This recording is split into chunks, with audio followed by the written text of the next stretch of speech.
Try that again. We're here because of the comments you made online about the Jewish community.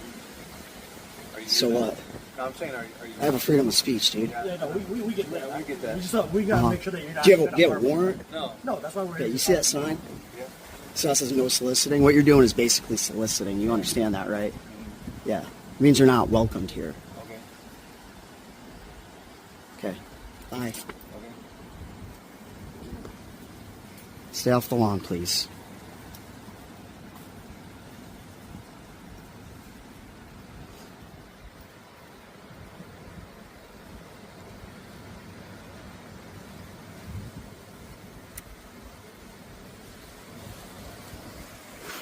This is what they're doing, guys. You make comments about the Jews online, they'll fucking show up at your door. This is what they do. This is freedom of speech. This is how much control Israel has over our country.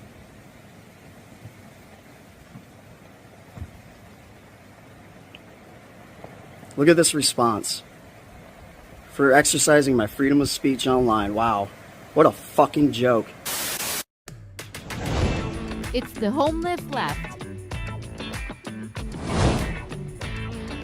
with Matt Weinglass. Episode 144, We the Corporatists. With guest correspondent Nick Cruz. And a real fake news update. And here's your host, Matt Weinglass.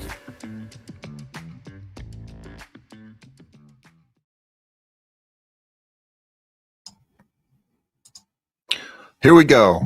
Here we go, guys. We are live. We are live from the THL studios here in Los Angeles, California.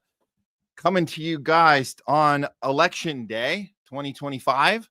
We'll be here with you guys all afternoon, checking in on two of the important races. I guess we could say in one way they are important, and another way they're not really important because we just kind of go through these motions, the theater of democracy every single time. But it is interesting to keep an eye on how things are going because people do respond to that, and there are certain reactions that do inform us how we move forward.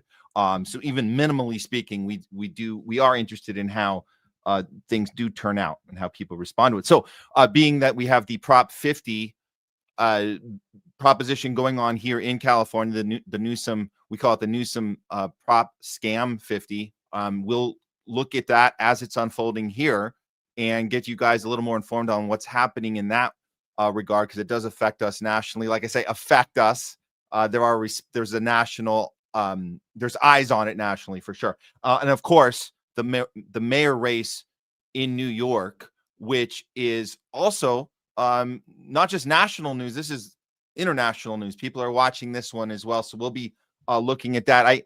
You guys saw in the intro, we are hoping to have Nick Cruz join us for a bit so we can kind of go into election discussions with him. We didn't lock in the specific time he might come in, or when we find out, we will adjust the show and we'll get him in. If he doesn't, for whatever reason, can't come in, we will go on. The show goes on regardless. But just letting you know, we were trying to arrange that, and that's why we did not fully lock it in. But just letting you guys know, we are flexible. But we hope that conversation can happen today. If it doesn't, we can certainly update and do it on a future show coming up sooner than later. That's the plan. So with that said, just wanted to welcome everyone to the show today. If you're a first time viewer, you're just discovering us on Rumble, on YouTube, welcome. This is our space that we call it community. We call it open space, not non-tribal. It's a non-tribal approach we take to news. It's a non-tribal approach we take to life in general, and especially on a week like right now during this election week, we're able to look at the world happenings domestically, foreign happenings, our domestic policy, our foreign policy. We're looking at how the world responds to us, American imperialism, U.S. Western media propaganda, which is why we exist at all in the first place, is because of the Western media propaganda machine. So we're able to look at all of that with clear heads. We don't put blinders on and come from a tribe where the goal is that our team wins and the other team loses. It's very important, especially during election season, because again, we're not here. This isn't sports. We're not saying East versus West. We're not saying championship game. This is not what's happening. This isn't Lakers Celtics. This is our lives. And they play us like it's sports, like it's a game. It is a game to people who have abundance and are hoarding the wealth and are the elite class and the donor class. It is a game for them. They don't have to worry about not having health care. They don't have to worry about not making rent. They don't have to worry about not having access and special privileges that allow them to look at a day like today and really behave like it is a game. And it's a sports match. So let's not us get confused by that, because it's easy for them to do it. But that's not what we're talking about here. We're not talking about red team, blue team, East team, West team. We're talking about our lives, and they are affected by whoever is telling us we're the good guys. We got to stop the bad guys. We're the ones that have democracy handled. The other side, they're a bunch of emperors and kings, and they are greedy. We're not greedy. They're greedy. We're moral. They're immoral. You see, so this is the language that we get. So we're going to call out all of them, and none of them have our interest in mind. We know that. We've been doing this a few years now. We know that. So that's coming to that realization and that aha moment. Some people call it being red-pilled. Some call it being black-pilled. We don't have to even call it any pill if you don't feel the need to color a pill and say you took a pill, versus maybe you just had an eye-opening moment or an aha moment, or it just took some time, but seeds have been planted and something new and fresh is growing inside you that's allowing you, again, to take off those tribal glasses and start looking at the world with non-tribal lenses. And then we can use our critical thinking skills once again, because we all have them. We've just been conditioned to pack them away and not use them. And that's been by design. That's not our fault. We're not stupid. We were tricked. We were victimized by this machine. It's a very powerful machine. And we're here to fight this machine, whatever we want to call it. So the Western propaganda machine is a censorship industrial complex. It's the U.S.-Israel war machine. It's American imperialism. It's Western imperialism. It's whatever we want to call it. But that's what we're fighting every day. And we appreciate all your guys' support on here. And one more point that we've been driving home in recent episodes, and this is becoming more and more apparent every week. But what we do, our foreign policy over there, is what we end up doing here. So any of you guys that think that what goes on in Israel, Palestine, and all the neighboring countries of Israel, Lebanon, Yemen, Syria, what's going on around there doesn't really affect us. No, it does. It does. It certainly does. It's a testing ground for what we can get away with here. The war on terror is a test, what we can get away with taking away due process, right? Illegal torture programs, surveillance, right? Keeping everyone in a database. Don't worry, not for Americans, just foreigners, right? The terrorists, the ones that threaten our democracy, they'll be in a database, not you guys, not us. We won't be in a supercomputer database. We won't be tracked. It's just those darn immigrants, right? We're going to track non-U.S. citizens. That's all. Don't worry, American citizens. We're not going to do that to you. Well, no, is what's happening. And same with the technology that's used to murder people is the same technology we're using here. The police in Israel, the IDF, trains the police here. Isn't that interesting? Isn't that interesting? LAPD, NYPD, Chicago PD all get trained in Israel for how to police here.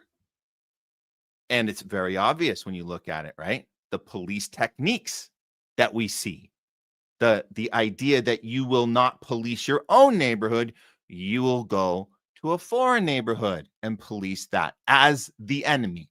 You're not keeping your own street safe. You are in enemy territory there to shoot at whatever you feel is a threat, because you're always in war mentality. Always. When you put on that uniform, you got your gun and your badge. It's just like the IDF. This is how we police here. Okay, so you guys know, you watch our show, you know we talk about these things a lot, and we have to. These things keep coming back, and we have to keep, coming back to them with you, so you have the tools that you need to go out there and have these conversations on your own, which is important, because we all can plant seeds, and we can do it. We can plant one seed at a time, but if more of us are doing it, then we can get more done in a short amount of time. So, power in numbers, guys, power in numbers. All right, finding us on Homeless Left, it's on Rumble. That's our main home base for the show. Let me see what else. Oh, yes, we got the THL Presents on YouTube. You guys can find us there. This channel miraculously has not been canceled, which we are very grateful for, because our last channel, The Homeless Left, did get canceled, and that was awful. But guess what? We keep going. We start a new channel, and here we are. Had to make a little camera adjustment there. Okay, I think we're good there. And let's get into today's stories. Yeah, go ahead and hit the like, guys. If you understand, we are fighting this war on censorship, and the algorithm has not been in our favor sometimes, especially on YouTube, which is weird, because it looked like it was working there for a while. We got monetized, and then there were some steps that were taken against us. It looks like that we've lost some ground, even though we keep getting new subscribers. So it's really weird on YouTube. So please, guys, engage as much as you can. We really appreciate it. And of course, the super chats and the Rumble rants will go ahead of the line when we do Talking Back later in the show. We're going to respond to your comments live on the show. So that's coming up later. But yes, we have a lot of show to get to today. Let me make sure we're all set up here. Okay, I think we are good to go. Let's see. And you guys are just getting through here. Okay, cool. I think we're all good. All right.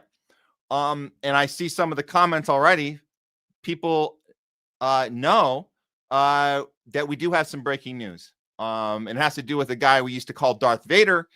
You guys know who I'm talking about. Let me set this up. But this is officially some breaking news that we need to report to you guys right now. So let's go ahead and do some breaking news, and we'll get right to the first story, and then we'll get to the rest of the show. But this is first things first. We got some breaking news for you guys. Here we go.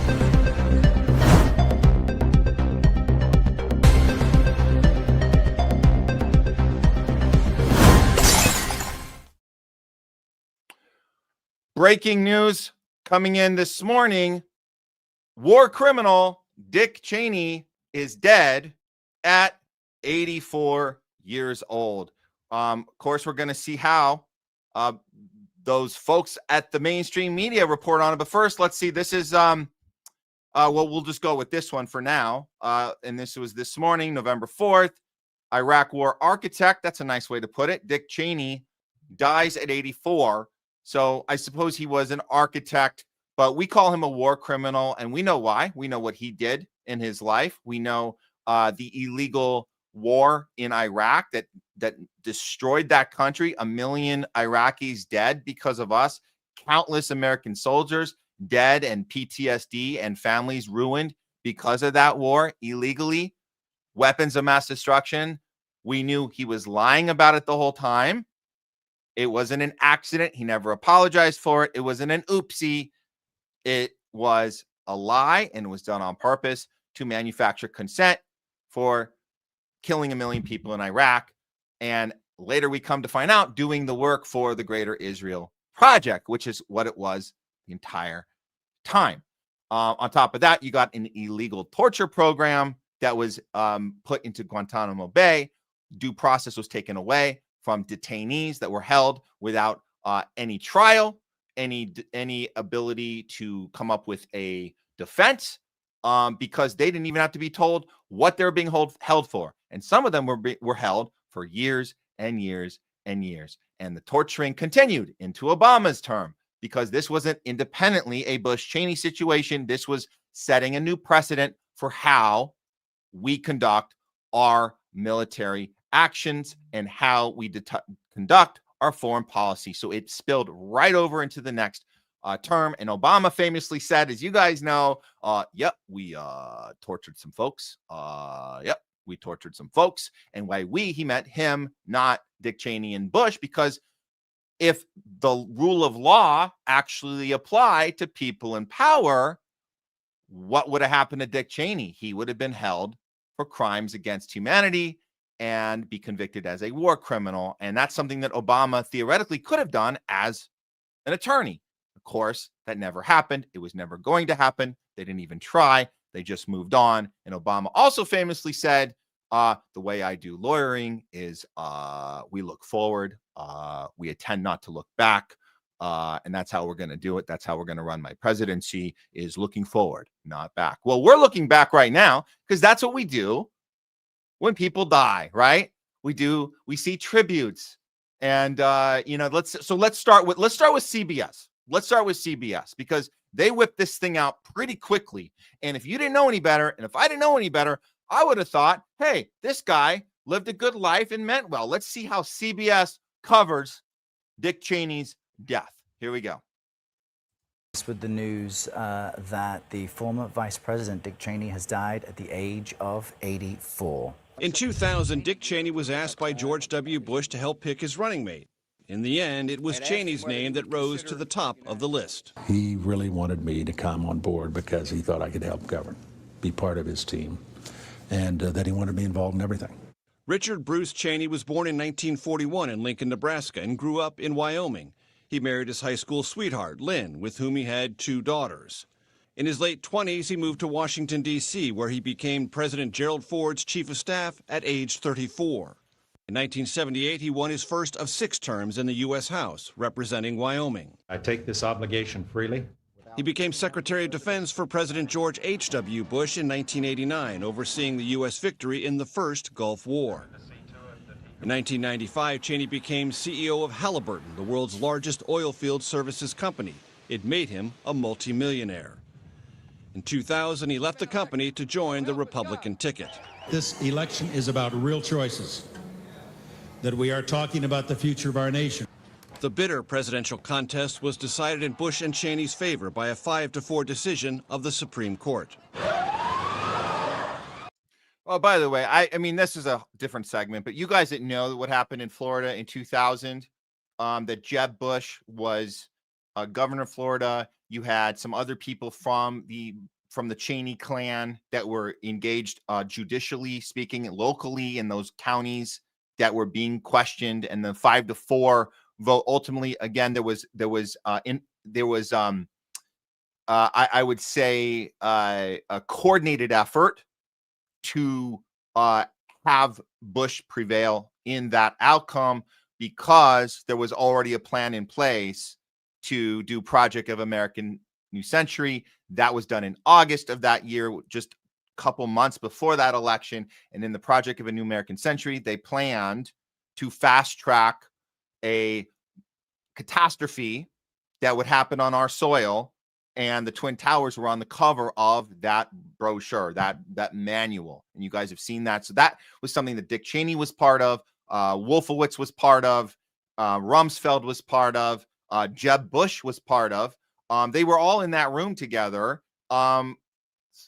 Shockingly, they said that Bush, the actual president that is then going to be anointed by 9 Supreme Court members later that year, was actually not in that room. From what we were reported on, he was the one guy not in that room at the project. So, okay, so that's just some context for you guys, that Florida decision had to go the direction of Bush Cheney getting into power. And Cheney was the architect of the entire thing from the vice president position. So just to catch some of you guys up that don't know that, historical context. But let's see, what more can CBS give us as far as this great tribute to this amazing person that you didn't necessarily agree with, but I'm sure he meant well for the country, right? The September 11th, 2001 attacks were the defining moment for the new administration. As the U.S. went to war in Afghanistan, Cheney also urged military action against Iraq. There is no doubt that Saddam Hussein now has weapons of mass destruction. Baghdad fell just 3 weeks after the U.S. invasion in 2003, but the alleged weapons of mass destruction were never found. So they were never found. Why, CBS? Why weren't they found? Did we get it wrong? Accidentally? Oopsie? Are you going to clarify that part? Of course you will not clarify that. You're not going to tell us that they blatantly lied on purpose. You're not going to tell us that part, are you? American forces began a long, deadly occupation. Even so, the Bush-Cheney team made national security the centerpiece of the 2004 re-election campaign. Because if we make the wrong choice, then the danger is that we'll get hit again. They won in a... Isn't that so interesting? It's so bizarre, right? It's so bizarre that we're going through this. This is deja vu, right? We're dealing with this fear factor of if you go for the other guy, we're going to have the same thing happen. And the 9/11 thing is being used right now, like literally right now. If Mamdani wins, then we're going to have another 9/11. So you can't. So this is like the Cuomo approach right now in New York. So it's so interesting that all these years later, we're still using that logic, fear baiting people into voting against somebody. You might be like, huh, what is this guy about? And at the time, and they don't mention it, but it was John Kerry who was battling Bush and Cheney for that second go around. And we were on the ground in Florida fighting for Florida that year, and they lost again. The Democrats lost Florida again. We were there knocking on doors for John Kerry, multi-billionaire activist turned elitist. He wouldn't have done much different, just so you guys know. He wasn't like, he was one of the elite, but that doesn't work. I don't think that works when you make your campaign, and the Democrats are great at doing this. They haven't stopped doing this, and they lose every time they do this, but they make their campaign about not that guy, just anything but that guy. And that's their motto every time they put out a John Kerry or a Kamala Harris or an Al Gore or whoever they come up with that's going to be like anyone but that person, anyone but them. And Joe Biden, by the way, too, which again, we're not going to give them credit for winning that, because that's another story. But it was the same, anyone but that guy, right? So we're living through that again. But let's see, does CBS have anything to offer us as far as critique on this guy? Or is it too soon? Oh, it's too soon, right? Right? Too soon. Close election, but as the situation in Iraq disintegrated and U.S. casualties mounted, public opinion turned against the administration. George Bush has got to go. Cheney suffered multiple heart attacks, his first at age 37. He received a new heart in 2012. You wake up every morning with a smile on your face because you've got a new day you never expected to have. Dick Cheney, a man who was both soft-spoken and unyielding, became one of the most powerful vice presidents in American history. Major Garrett, CBS News, Washington.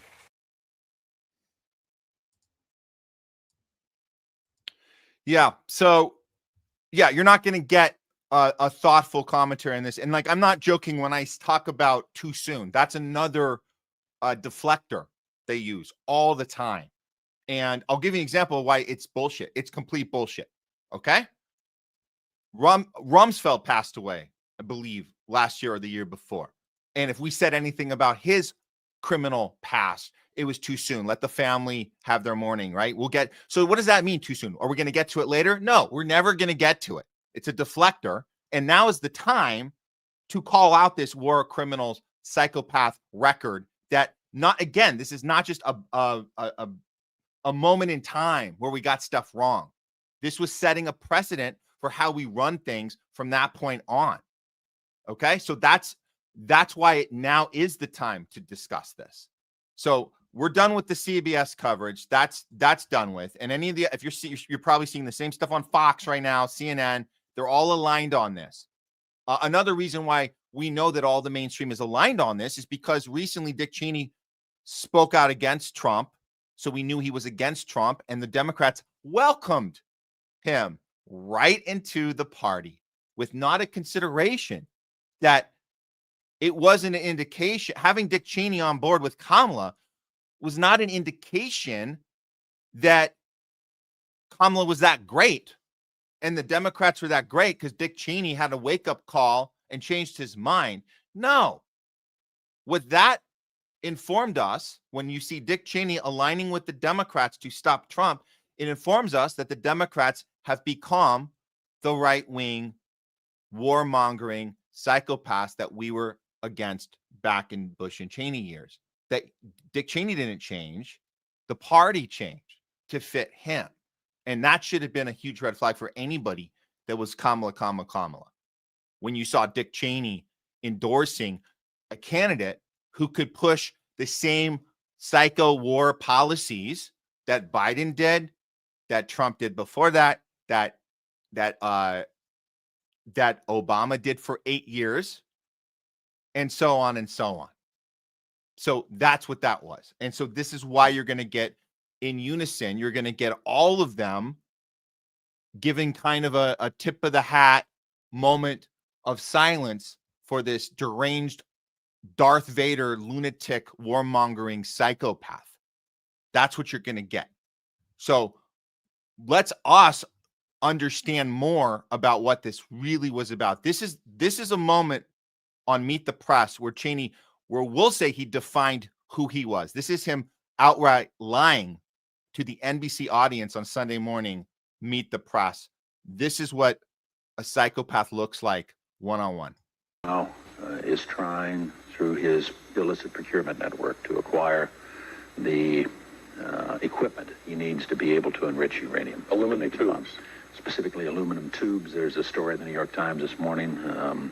This is, and I want to attribute to the Times. I don't want to talk about, obviously, specific intelligence sources, but it's now public that, in fact, he has been seeking to acquire, and we have been able to intercept and prevent him from acquiring through this particular channel, the kinds of tubes that are necessary to build a centrifuge. And the centrifuge is required to take low-grade uranium and enhance it into highly enriched uranium, which is what you have to have in order to build a bomb. So this is the language we're hearing now. It's the same thing. Manufacturing war for Iran. Are you hearing the same language? This is why I'm playing the clip. And I know, Gonzo Johnny, you're asking why we're playing it. It's so you understand that this is a reoccurring blueprint that we see over and over, that this isn't a unique Dick Cheney thing. This is a level he set, a precedent he set of lying to the American people, using verbiage like uranium, and this is how it's this educational moment. We're going to learn how to make nuclear weapons, and we've figured it out, and Saddam's got all. It's the same stuff we hear from Netanyahu every time he opens his mouth. It's the same stuff we hear from Trump's administration. It's the same stuff we heard from Obama. It's the same stuff we hear every single time, and he's setting this precedent. And the president goes beyond him just saying these words and manufacturing consent. The president is that he doesn't have to serve any consequences for lying. That is the real precedent he's setting. And that's why he didn't go to jail, but that's why Obama never will go to jail. That's why Trump will never go to jail. And if you guys thought those judicial proceedings for Trump were real in any way, think again. Those were theater pieces, because we say if you want to hold presidents accountable for crimes, you start with war crimes. That's where you start. We shouldn't be wasting anyone's time, and you guys should be concerned that time was wasted on stupid, crazy cases like Trump got the books wrong for a month. Of the books were off, and so the number was off 1 month, so we times it by 33, and we gave him 33 felony charges off of one misdemeanor. You should be concerned that that's the thing that's going to court, and not war crimes that every president has committed, every one of them, and they get worse and worse and worse. But Dick Cheney was the one that set this precedent in the war on terror, and we're seeing it now. We're seeing it with Venezuela. manufacturing consent to do whatever we want in Venezuela. It's the same thing over and over. This guy was the Darth Vader, the mastermind, the guy who came up with this plan. So no, we're not waiting on this. We're not waiting on this. Okay, let's give Jeffrey Sachs a chance to connect the dots to something even larger here. And we don't really think about Russia when we think about Cheney, but Sachs is going to tell us how Cheney might have been the guy who originated this Russia hoax stuff well before we knew it was going to be a thing. Check it out. Tell you, I went back to take a look at the end of the Soviet Union in December 1991. Our defense secretary at the time, Dick Cheney, said, okay, they don't want communism anymore. Maybe Russia should be dismembered too. Why stop at the Soviet Union? The idea was already there. It wasn't about this communism or non-communism. It was about Russia. And so he was defense secretary. That started in 1992. And in 1997, as I was reviewing yesterday, Zbig Brzezinski, in his Foreign Affairs article, A Strategy for Eurasia, says, yeah, Russia should be a decentralized country. There should be a European Russia, a Siberian Russia, a Far East Russia, as a kind of confederation.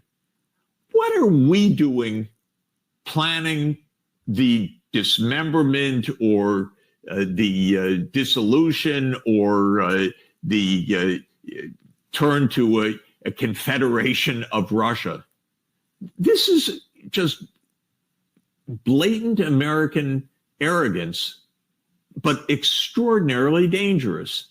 And it has played out now over 32 years with this NATO enlargement, with we don't hear Russia, with regime change operations, with the U.S. support for insurgencies along Russia's borders, also going back, by the way, to 1979, 1980, when President Jimmy Carter assigned the CIA to work with jihadists, Islamic fighters, to fight in Afghanistan, with Brzezinski's idea of entrapping the Soviet Union into a war in Afghanistan. And then that kind of jihadist activity became part of America's secret. Okay. So also good to keep that historical context in mind, setting this foundation for not just setting up our enemies in the Middle East, setting up our enemy with Russia. And we also know that he was part of these coup attempts with Chavez, who was before Maduro in Venezuela. We know that he was part of this imperialistic grab, trying to grab the oil in Venezuela way back in the early 2000s. So this idea of going around the world and creating these enemies and justifying these aggressive activities because you got the public on board, because you know how to word your words and sell it, and you have a media that is going along with it on all sides. This isn't a Fox News thing. This is all of them. And they do it every time. CNN, MSNBC, ABC, CBS, they push it every time. And we're seeing it again right now with Venezuela. So this is important for historical context. Okay, now let's get on to the real Cheney tributes that we saw on Twitter today. That is more accurate of what we want to see. And let's start with Afshin says, and this is another quote from Cheney, simply stated, there is no doubt that Saddam Hussein now has weapons of mass destruction, blah, blah, blah. There's no doubt he's massing them. So he did this speech he did over and over everywhere, but it was Meet the Press where he first announced it, but then he kept doing it and doing it.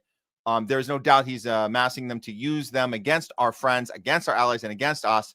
Dick Cheney, his lies killed over 1 million Iraqis, destroyed a nation, and he profited through all of it via his massive holdings in Halliburton. Oh, there was that part too. So we're talking about a guy with massive holdings in Halliburton stock as he is vice president, doing war policies that are going to help profit his war company to get all these contracts. And he got approximately $39.5 billion in no bid reconstruction contracts, which obviously were going to be needed after you annihilate a country, i.e. Iraq.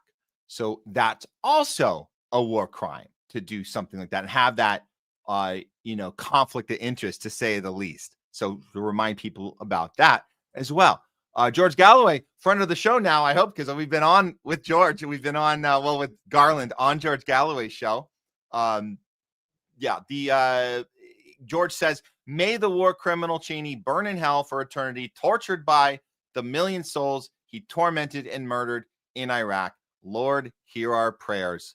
And then we have Max Blumenthal. This is a good one. Dick Cheney died after a long life in which he cashed in handsomely on calamitous wars he launched on the basis of crude lies. But his spirit lives on in the Trump administration, a collection of authoritarian knaves and white-collar criminals who have escalated his bogus war on terror to pursue lucre through violent conquest in Venezuela, while bombing Iranian targets designated by apartheid Israel and threatening to jail and deport those within their realm who disagree. Sound familiar?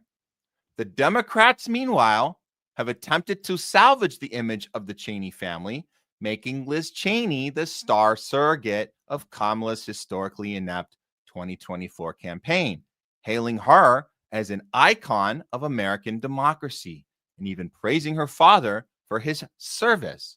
They did this purely because the Cheneys opposed Trump, as if that was sufficient to atone for their seminal role in torture, criminal deception, the maiming of thousands of U.S. service members, and the deaths of hundreds of thousands of Iraqis.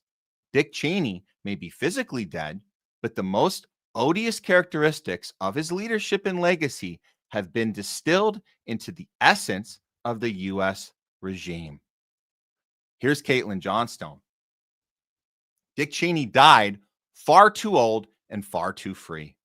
The fact that such monsters get to pass away in their 80s, surrounded by loved ones, instead of alone in a cage, is an indictment of our entire civilization. In a sane society, Richard Bruce Cheney would have lived out his life in relative obscurity, working as a gardener or something. In a fairly sane society, people would have realized what a monster Cheney was before he could do any harm, and he would have been driven out of any town he tried to enter.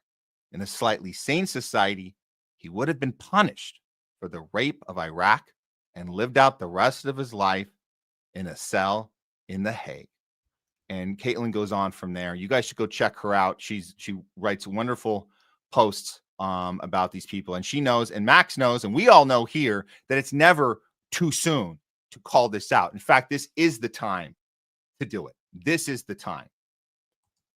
And if anything, we can connect the dots and go even further now that we understand the Greater Israel Project more than we did in the 2000s.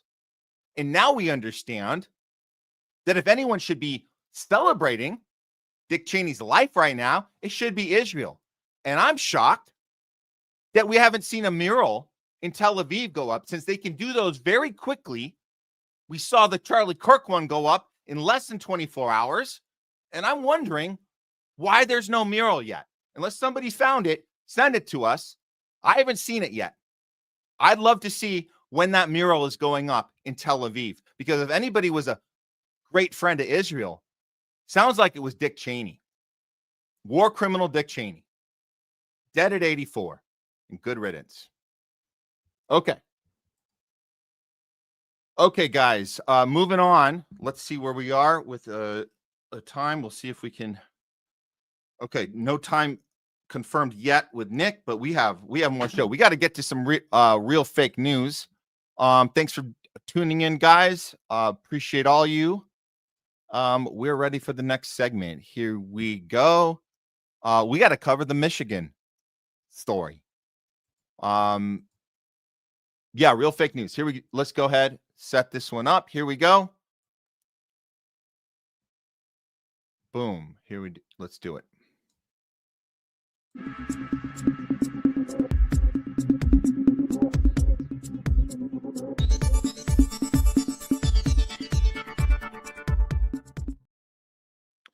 It's a real fake news update, not brought to you by Pfizer. We're going to look at this Halloween terror incident that the FBI claims to have thwarted just in time. It was an imagine this, an ISIS-inspired terror attack that they stopped just in time. Superman hero Kash Patel has told us that the plan has been stopped, and we need to now give him an award for stopping an ISIS terror attack in record time, because he's very, very big about getting accolades for how quick he can do these things. So let's look at how all of the mainstream, basically in unison, reported on this incident, which occurred on Halloween in Michigan. Check it out. FBI stopped a potential terrorist attack in Michigan, according to Director Kash Patel. The FBI has arrested 5 young people who were allegedly planning a violent attack over Halloween weekend. Arrests were made this morning in the cities of Dearborn and Inkster, just outside of Detroit.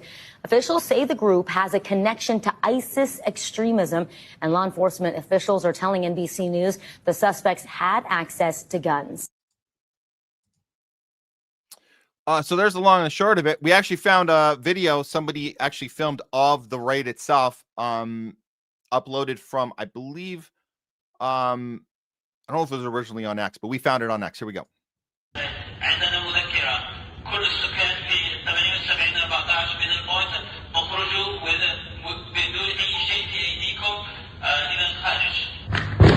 Oh, there they go, there they go.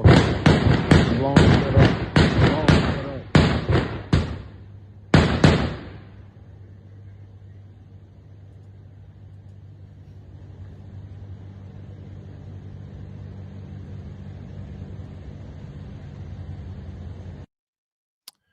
Okay, that was it. And if we just take the word for, and again, not just a Fox News thing, this is all of them telling us this, including AP, by the way, who we'll get to that in a second. They had to kind of backtrack their story once they got more information. But let's break this down from how it was reported on Halloween. Let's see here. So terrorist attack averted. This is from Tim, Dragon Boy 155. Okay, so on October 31st, that's Halloween, FBI Director Kash Patel announces his agents had narrowly averted a terrorist attack. They're working on the screenplay right now, guys, for the Hollywood film. It's going to be produced by Larry Ellison, by the way. He's working on it right now. But the attack was planned for Halloween weekend in a decisive strike. Multiple suspects were apprehended in Dearborn, Michigan, as reported by AP, NBC, and Al Jazeera reported it too. Okay, so here are some of the people that were arrested. Okay, FBI identifies Muhammad Ali and Majed Mahmoud in an alleged Dearborn, Michigan terror plot. They're accused of stockpiling weapons for an ISIS-inspired attack and face federal charges for conspiring to transfer firearms for use in terrorism. Okay, so they got the guys. This is great news. Jeffrey K says FBI propaganda is high on obscurity and vagueness, and it's true. We don't have too much to go on except ISIS style. So I'm sure they'll give us more information later. They always do, right? They always give us more information as the days go by, or do they? Is timing meant for coming election? And of course we're thinking about that. It's called an October surprise. We always see October surprise mentioned right before a November election. This morning, the FBI thwarted the blah, blah, blah, blah, blah. So detail. And he says, this attack over the Halloween weekend, more details to come. Are there more details to come? Are there? Fearmind says the feds orchestrate these alleged terror plots all the time so that they can swoop in at the last minute to thwart the attack. Michigan is also where they did their fake kidnapping of the governor plot.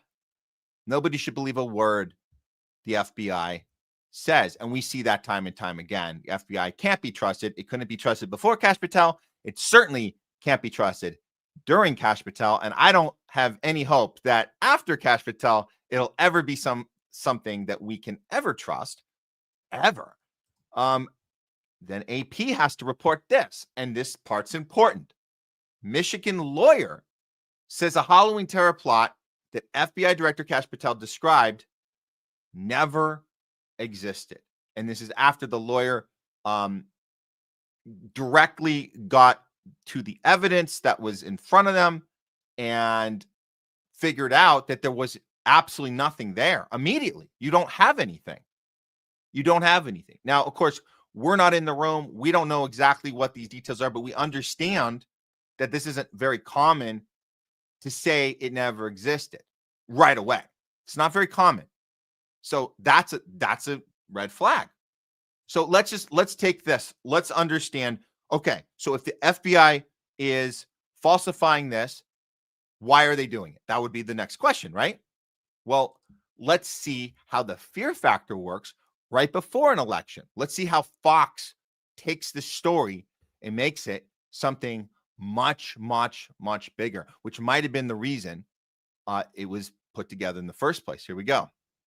I grew up about 20 to 25 minutes outside of Dearborn, so I'm very well acquainted with the area, and I share that neighbor's concerns. Do you see that headline? Creeping Islam? Creeping Islam.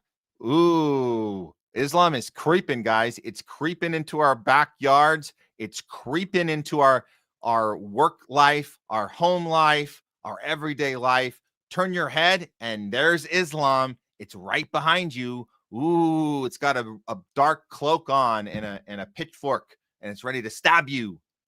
Islam's here, guys. It's creeping. And that's what great verbiage for Halloween, right? Creeping Islam. Okay, go ahead. This area has really been a hotbed for extremism and has really been bubbling under the surface. And I think people are rightly nervous about what could happen if it explodes. I don't know how in the hell you do that. I'm sorry. Listen, come at me in my email. I don't really care.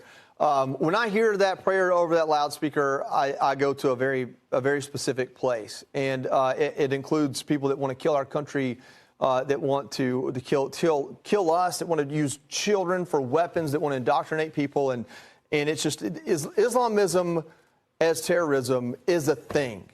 What happened on 9/11 happened in the name of Islam, in the name of spreading a specific religion around the world in a crusade of their own, very specifically. Does that mean I'm Islamophobic? I really don't care if that label gets put on me or not. I don't think everyone who is Muslim is bad or hates America. That's funny because, yeah, you get to do that, and you don't have to worry about any laws passed against you to make it illegal to say what you're saying. Isn't that interesting? There's no laws for that, but if you say something against Israel, we know the deal. We know the drill. We know the drill. But yeah, this is very personal to these newscasters. They're very personally affected. It's very emotional for them leading up to election day, right? I don't think that any one specific religion is the downfall of everything.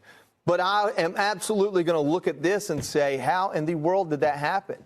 How in the world did you get a mayor that looks at somebody and says, because you don't want this prayer on a loudspeaker, you don't belong here? How in the world do you have I don't know if that was the mayor at that rally there at the end, I couldn't tell, but how do you have these expressions of death to America in the middle of a city, and you're supposed to embrace that? You're supposed to be okay with that? No, you're not. No way in hell something like that happens where I live, regardless of what religion you are. Well, there you go. So the audience is getting emotionally affected, which is the point, right? You're supposed to be affected. You're supposed to be thinking that Islam's creeping up, and this is leading up to election day. So what did they have in store for today? What was the thing? What was this leading to? Could it be a bomb threat in New Jersey? Let's check out this one.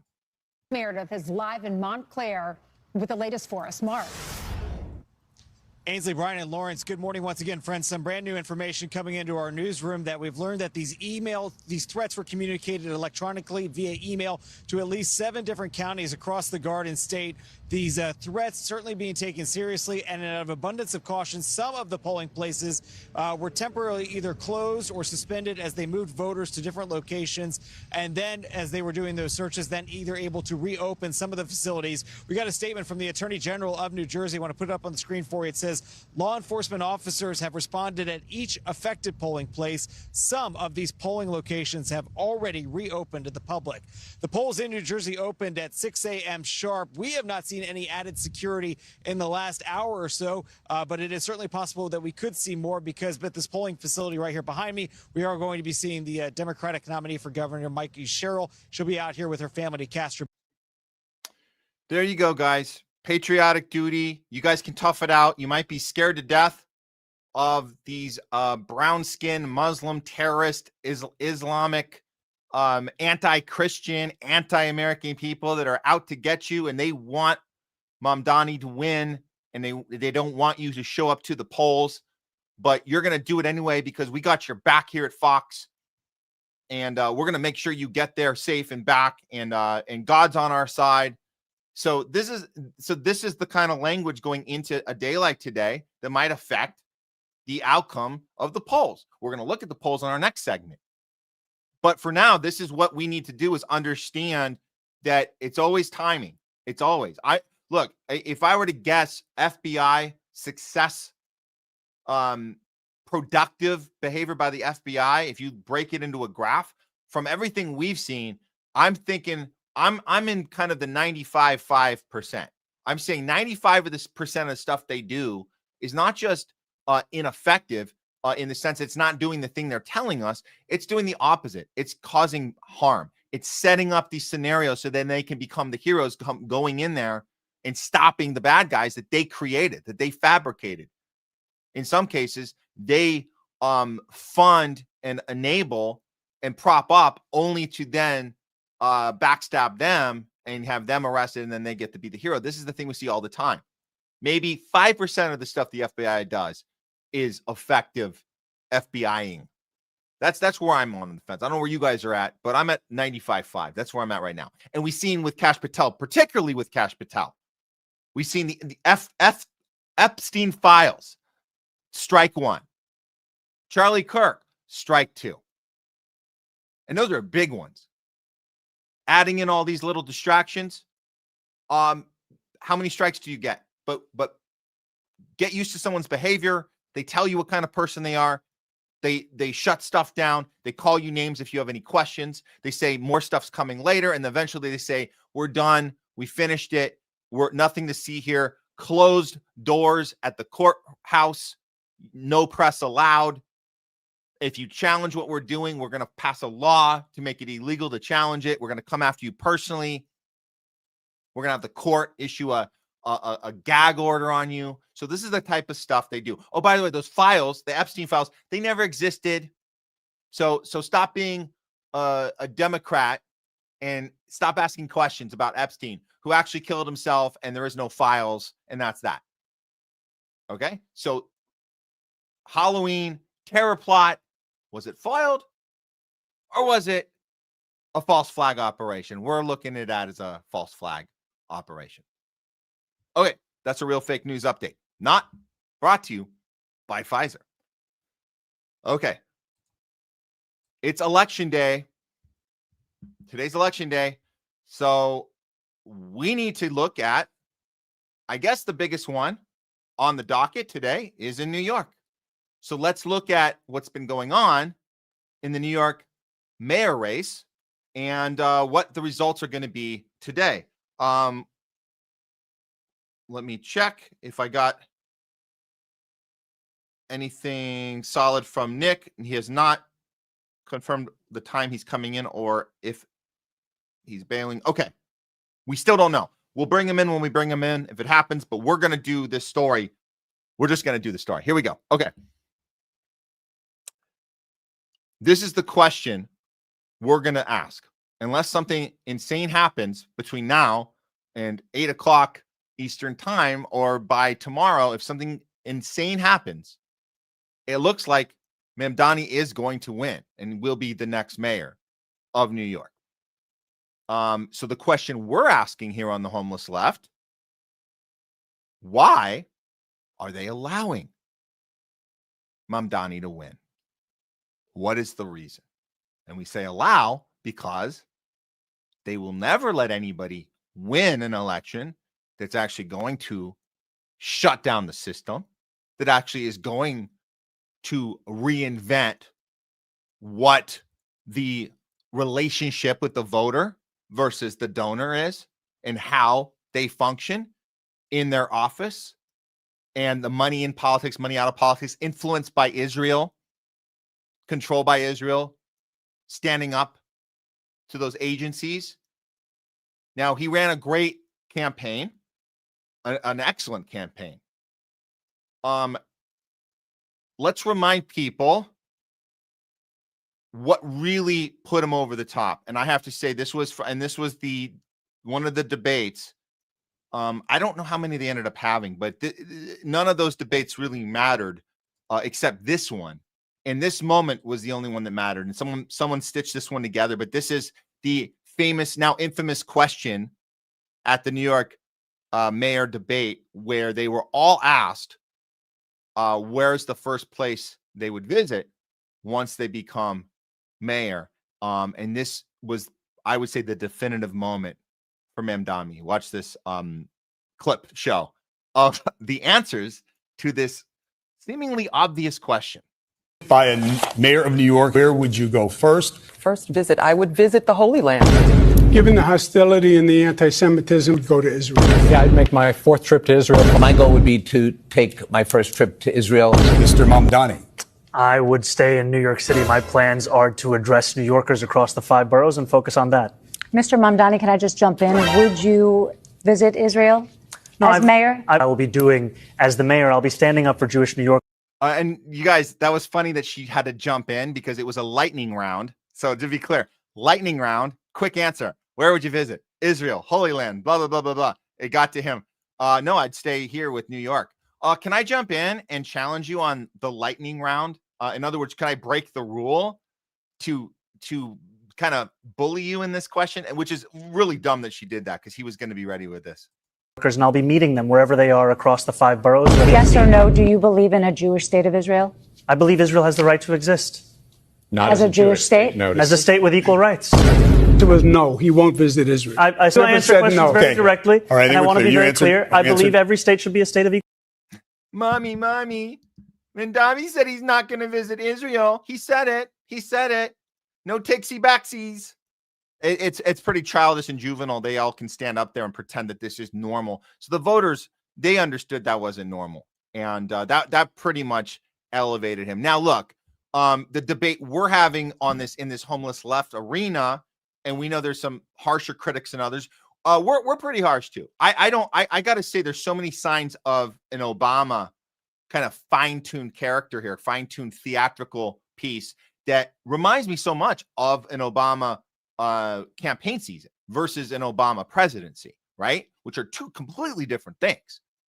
An Obama election season is when you engage with the people, when you go and you talk to them and you tell them this is a real bottom-up movement, and you talk about activism, you talk about having relationship with these organizations that you're going to continue into the presidency, and the things you're going to hold people accountable, and you're going to work with the people. You're going to be a person of the people, and this hope and change and this feeling. There's the emotions are very positive, a lot more put together than somebody like a Kamala Harris, who was a complete joke. This is totally looking to me like an Obama situation. And what do we know about Obama? He gets into office and he cuts off all of the ties with all of the organizations, and they were furious. They said, you said you would speak with us and have a relationship. It wasn't just about you winning. It was about you doing something. Well, then they gave him the Nobel Peace Prize, and it was over from there, right? Now it's time to go kill people in 5 more countries, not just the 2 that we were murdering people in, up it to 7 wars, which is the plan, right? 7 wars, or 5 wars in 7 years, or was it 7 wars in 5 years? Whatever General Wesley Clark told Bush and Cheney, Obama took instructions. So, okay. Now, this isn't at the presidential level, However, it functions the same way. It functions in a way where the verbiage becomes interchangeable with policy and people believe that something was said. That means it's being done. Doesn't mean any of the things are going to get done. Probably not. But let's look at how the people are responding in a recent poll. And this is important. This was in the New York voter poll. It came out very recently. Okay, so nearly 1 million New Yorkers are ready to flee New York City if Mamdani becomes mayor, possibly igniting the largest exodus in history. Now, this hasn't happened yet, so this is just theory, but let's see how the polls pan out here. So hundreds of thousands of New Yorkers are prepared to bolt from the Big Apple if socialist candidate Zoran Mamdani wins Tuesday's mayoral race, potentially setting the stage for the largest population flight in U.S. history. An alarming new poll warned early Monday. And it's from the New York Post, by the way. Around 765,000 people of the 8.4 million residents who call New York City their home are actually preparing to leave. They're not just talking about it. They're getting ready. They're packing their bags. They're making phone calls. They're booking flights. Wow. With about 9% of New Yorkers sharing that they would definitely leave the city if he's elected the 111th mayor. Citing the survey, it was conducted by JL Partners.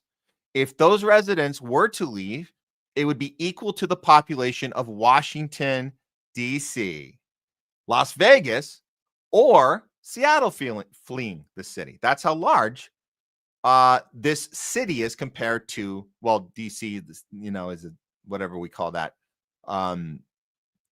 Vegas and Seattle.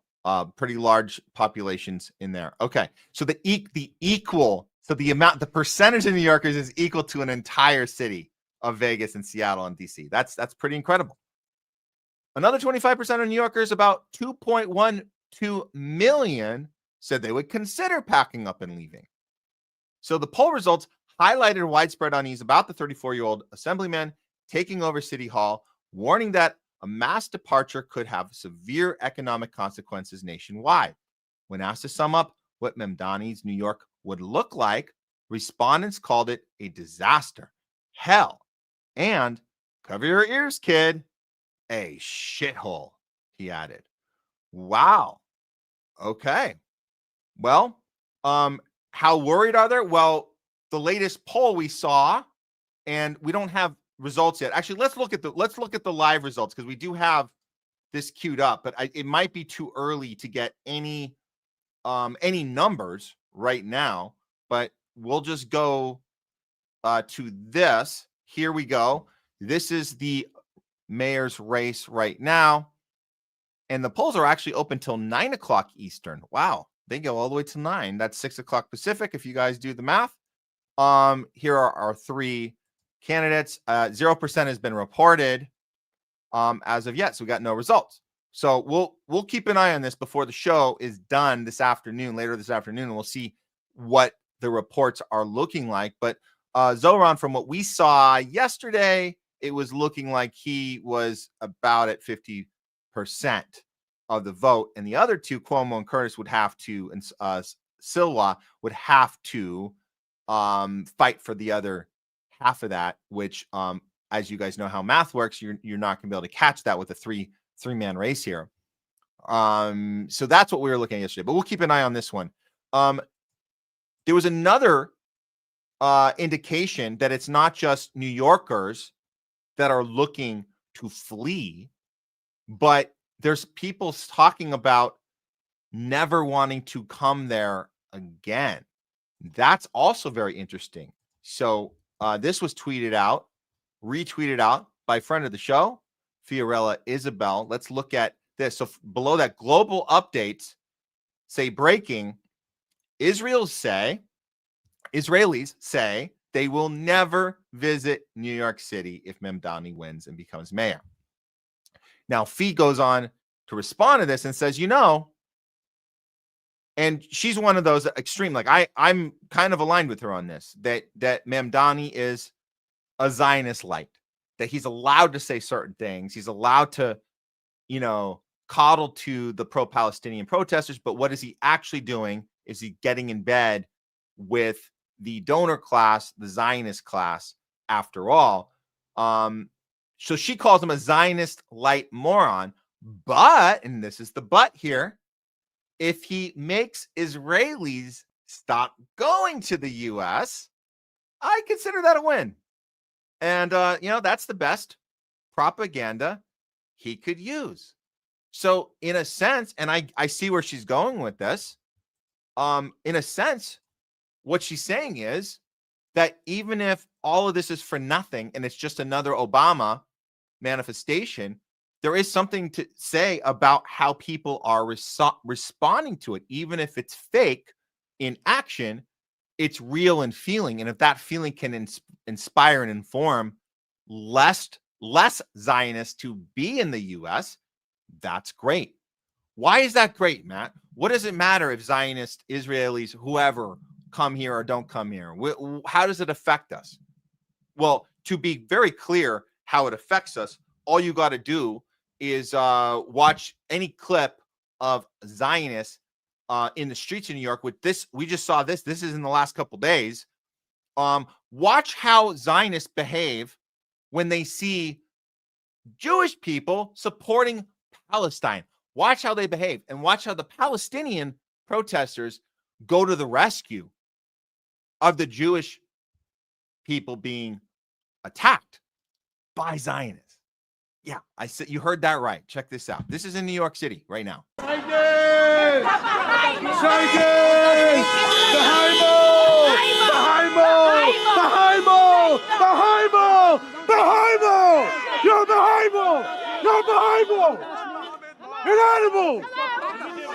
So he's yelling because the Jewish Jews got a sign, Free Palestine sign. And look what happened. So he's being led into this car for his own safety, and these are the Palestinian protesters that are protecting him. Imagine that. Imagine that. These pro-Hamas terrorists are protecting Jews.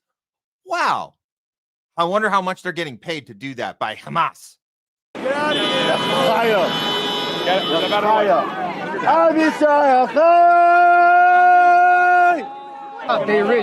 There it is.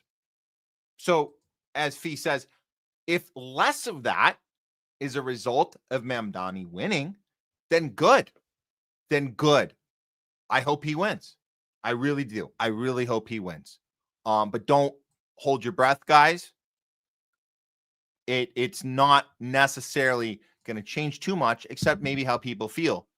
And that's that. The FBI can continue with false flag operations, saying another 9/11 is going to happen. We have to stop it. So that part won't be good. But overall, if you have less Zionists, Israeli Zionists moving here, then that's great. That's really good. Let's check out one more time on the. Yeah, we don't see any results yet. There are no results.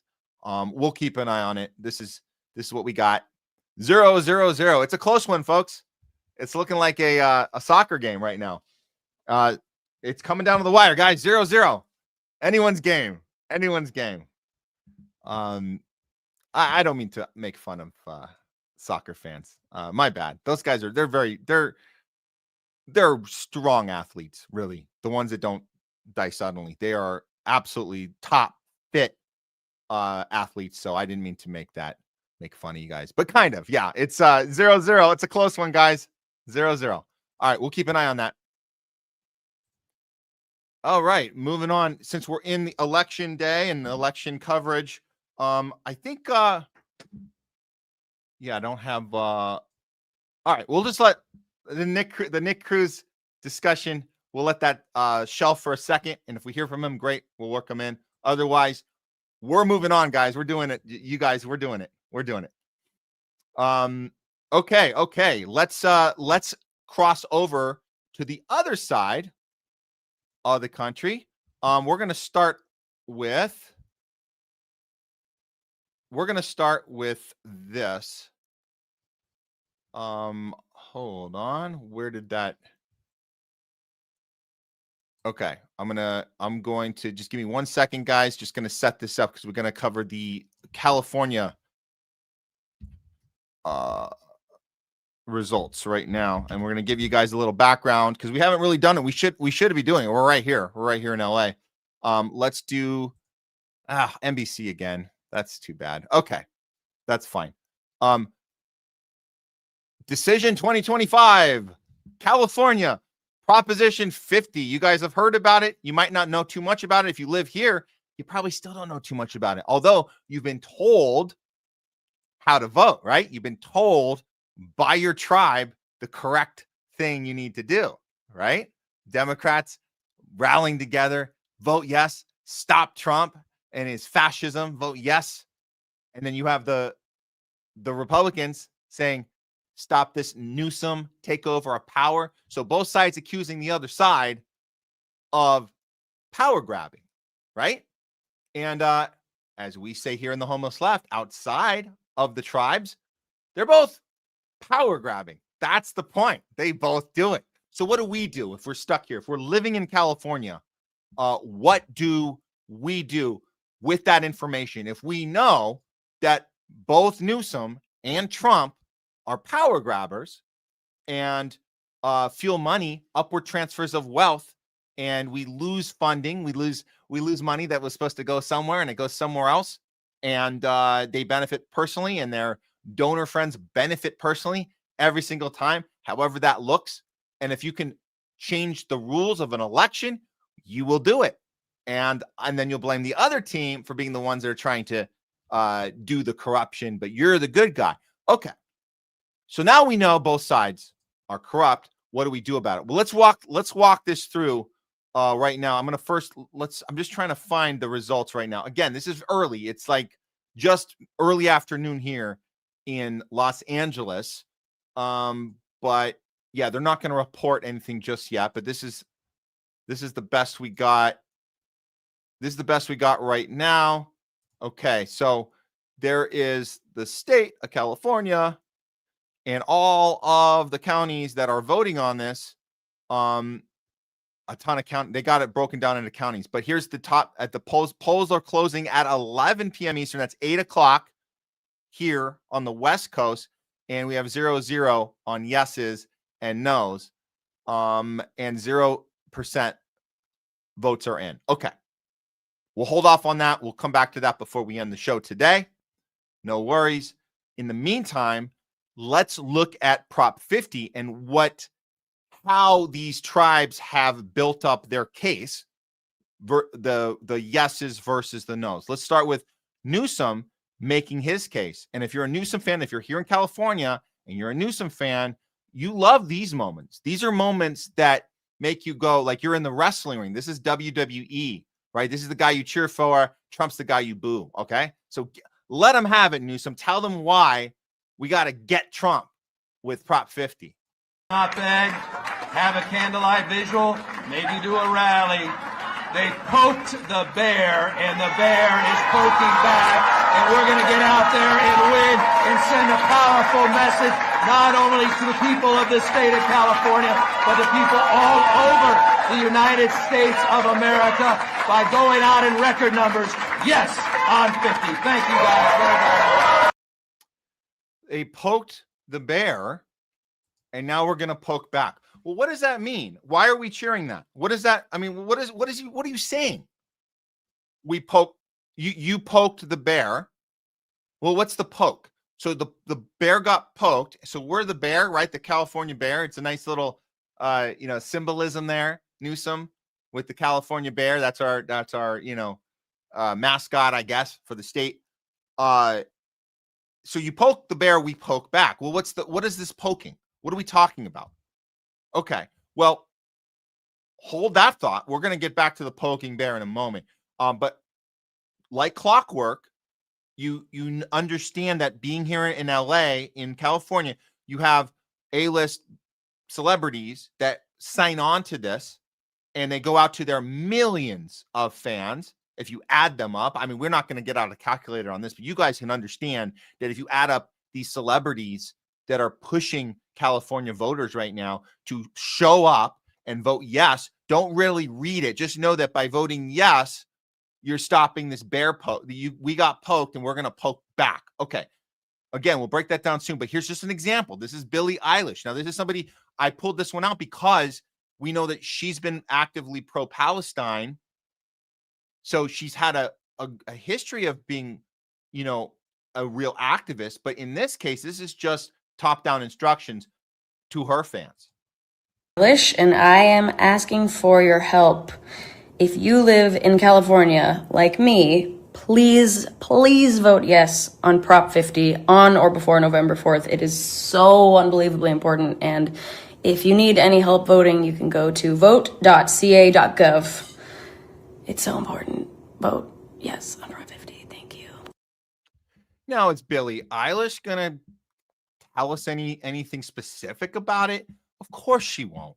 And I'm not ragging on her. Like, really, you understand, like, there's certain things that you don't really take the time to look at, and you just assume that if you can prove that Trump is a power grabber and Newsom tells you this, then voting for something to fight back against Trump makes sense in your brain. If you're aligned with that tribe, then you're not going to actually look at the thing. So let's do this right now. Let's connect this to where this actually started from, and where Prop 50 came from. We'll start from the beginning. It came from Texas. Did you guys know that? Let's look at this. Let's look at Texas. Okay. So Trump's power grab started in Texas when he was able, and the Guardian put this out, I think today or yesterday. So Prop 50, as the Guardian tells us, it's Californians are voting on redistricting to counter redrawn Texas map. So the Texas maps that have been redrawn, because Trump was able to maneuver in there and create 5 new seats that would help take Houston, who is, as we know, historically a Democratic city, take these particular districts, redistrict them, change up the numbers, do a little math trick. And you guys know how math tricks are. You're going to move stuff around and change statistics by moving stuff around. You come up with 5 new seats, therefore making these districts that have historically been Democratic are now Republican. And there's 5 new seats that were created out of thin air. That's the thing Trump got away with in Texas. So what is the response? This is the poking the bear. This is what you poke us, we poke you back. So this is what Billie Eilish is telling you to do. This is what all the celebrities are telling their followers to do, is we poke Trump right back. And we do the same thing here. So the ballot measure would let legislature redraw congressional districts to carve out how many? 5 more Democratic seats. The exact number that Trump came out of thin air in Texas to do. So we counter it with 5 of our own. You're going to do it. We're going to do it. So Morgan J. Freeman says, Trump and his corrupt GOP redistrict Texas to steal 5 House seats from Democrats without a vote. In response, California is putting redistricting on the ballot and letting the people decide. Well, that's democracy. Now, Morgan J. Freeman has no idea that he's telling us that Trump's going to do something bad and not tell the voter. We're going to do something bad and also not tell the voter, but make them think that they're voting for something good. So we're actually going to do worse. We're going to trick them into voting against their own interest. That's what Morgan J. Freeman is telling us. Do you guys see that? Do you see that? He's saying, how effed up is it that Texas got away with adding 5 seats and the voters had no say in it? Well, F that. What we're going to do here, we're going to add 5 new seats. that shouldn't be there. By the way, none of these seats should be there. This is manipulation of maps. Okay? Manipulation of people and populations and locations. Manipulation. We're going to do what they did in Texas, but we're going to let the voter decide. What do you mean you're going to let them decide? The voter doesn't know what's going on. You're tricking them. So it's kind of worse. You're tricking them into poisoning themselves rather than Trump poisoning people on their own. So Texas voters get stabbed in the back. California voters get handed the knife and are told, stab yourself in the chest. So we're better than Texas because the voters are deciding for themselves to stab themselves in the chest. That's what's going on here. That's what's going on here. I'm going to let this, I didn't get this guy's name. I'm going to find out who this is. This is a kind of a quick breakdown. We'll do a little breakdown on what actually Prop 50, what actually is happening with Prop 50. And again, it's the same as what's happened in Texas already. And the fear is that some people think that, well, maybe this is just temporary. Maybe this is just a temporary thing. It's just a response to Trump in Texas. So we're just going to do it temporarily here. And then and everything's going to go back to normal. Come on. It never goes back to normal. You guys should know that by now. Here we go. Accurate summary would say that this initiative tears up the map that was drawn by our Independent Citizens Commission and replaces it with one drawn by politicians. And it overturns our constitutional ban on gerrymandering and instead institutes one of the most gerrymandered maps in modern history. Princeton University's Gerrymander Project called this map one of the 2 worst gerrymanders in the last 50 years. They gave the map an F grade. So that's why they don't have the map actually there for you to see on the ballot, because then you're like, wow, this is a pretty funny shape for this district. What's going on? So there's no map on the ballot. Why is that? They got plenty of room for other stuff. They have plenty of room for blank spaces. Why wouldn't they put the map? Well, we can't confuse voters with maps. Well, you confuse them with words. We know how that works. We know how that works every election. You guys know going into the voting booth every election. You guys know the words are there to confuse you. The verbiage is there to confuse you. So no, they don't want us to see the map. Go on here. And people would reject it out of hand. Instead, they just give you this sort of, adenine summary like, oh, temporary maps are coming in without telling you that these were maps that were drawn behind closed doors by politicians specifically to serve their own interests. Yeah, and you mentioned the word temporary because there's also questions if this is obviously going to go away. It's going to be a permanent feature. What initiatives are out there to potentially prevent that? Is this a one-time deal? Yeah, so I find it very, very hard to believe that if this new map that the politicians have drawn in order to benefit themselves, if it does get adopted, that they're going to simply, throw it out the window in a few years. Nothing is really temporary when it comes to the self-interest of politicians. So I think that if this does pass, it would be very difficult for California to return to a system of fair representation. And so that temporary word, I think, is very misleading at the very least. Yeah. Yep. Very misleading at the very least. And this is a Democrat speaking. I didn't get his name, but this is a Democrat speaking. Oh, wait, I'm sorry. I got that wrong. I correct myself. Republican rep in California. Okay, that makes sense. Yeah. There it is. Now look, we have Republicans that are against Trump, like Arnold Schwarzenegger, famously ex-governor of California, famously against Trump, like adamantly against Trump, has come out and said this is wrong. This is wrong. You poke the bear, we don't poke the bear back. That was more Russian than Austrian. So that's important, right? That we understand not to have Trump derangement syndrome just because you don't like the guy. And you can independently not like the guy and know that this is wrong. That's the point. So Here's what if the ballot was meant to be honest to the voter, this is how it would read. And we saw this. I don't know who put this together, but it was going around Twitter this morning. And I just think you guys should see, this is what it would look like if you walked into a voting booth on a Tuesday on voting day, which should be a holiday, but this should be a holiday, by the way, right? This should be a holiday. Today should be a holiday. All right, but that's another discussion.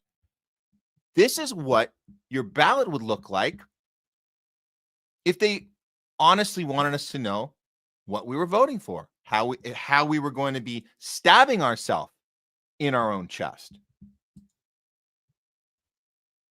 50 replaces map drawn by voter-approved Independent Citizens Commission with map drawn by Sacramento politicians. That's very accurate. That's very accurate. Unemotional too, by the way. That's like an AI Grok answer, right?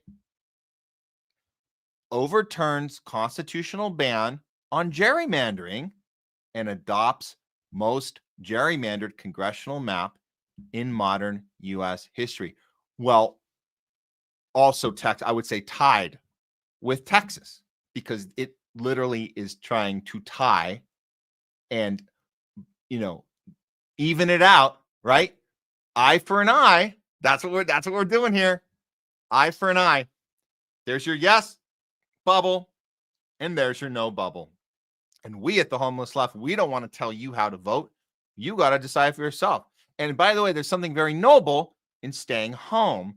That's also very noble. And we didn't used to think that. I've been educated in that area, and I've changed my mind into thinking, we can tell you guys to show up and do protest votes and write things in when you can. And we certainly vote no on this one. But staying home is also an option. We like that too.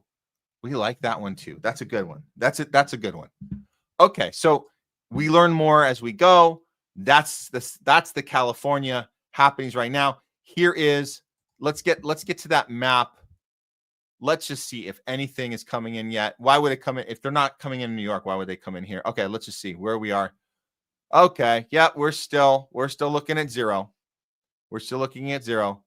But yeah, we will keep, like I said about the New York mayor race, we will keep an eye on California Prop 50 as well, because this is ongoing today on Election Day coverage on the Homeless Left.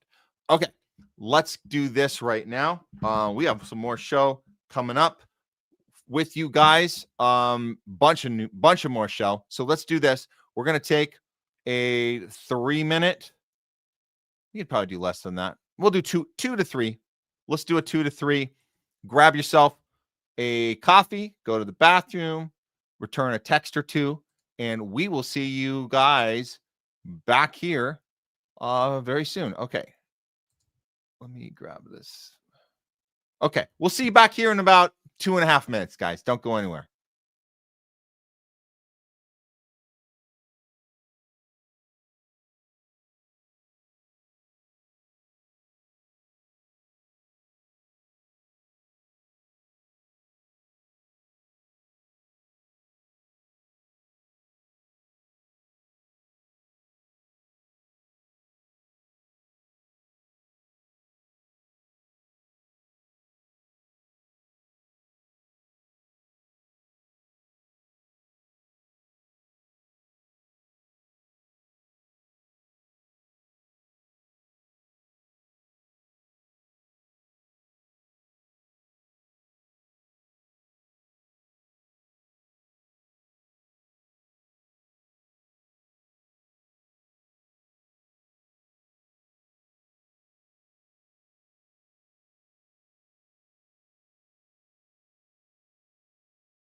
Okay, we are back with some more homeless left. Let me get situated here. I think there we go.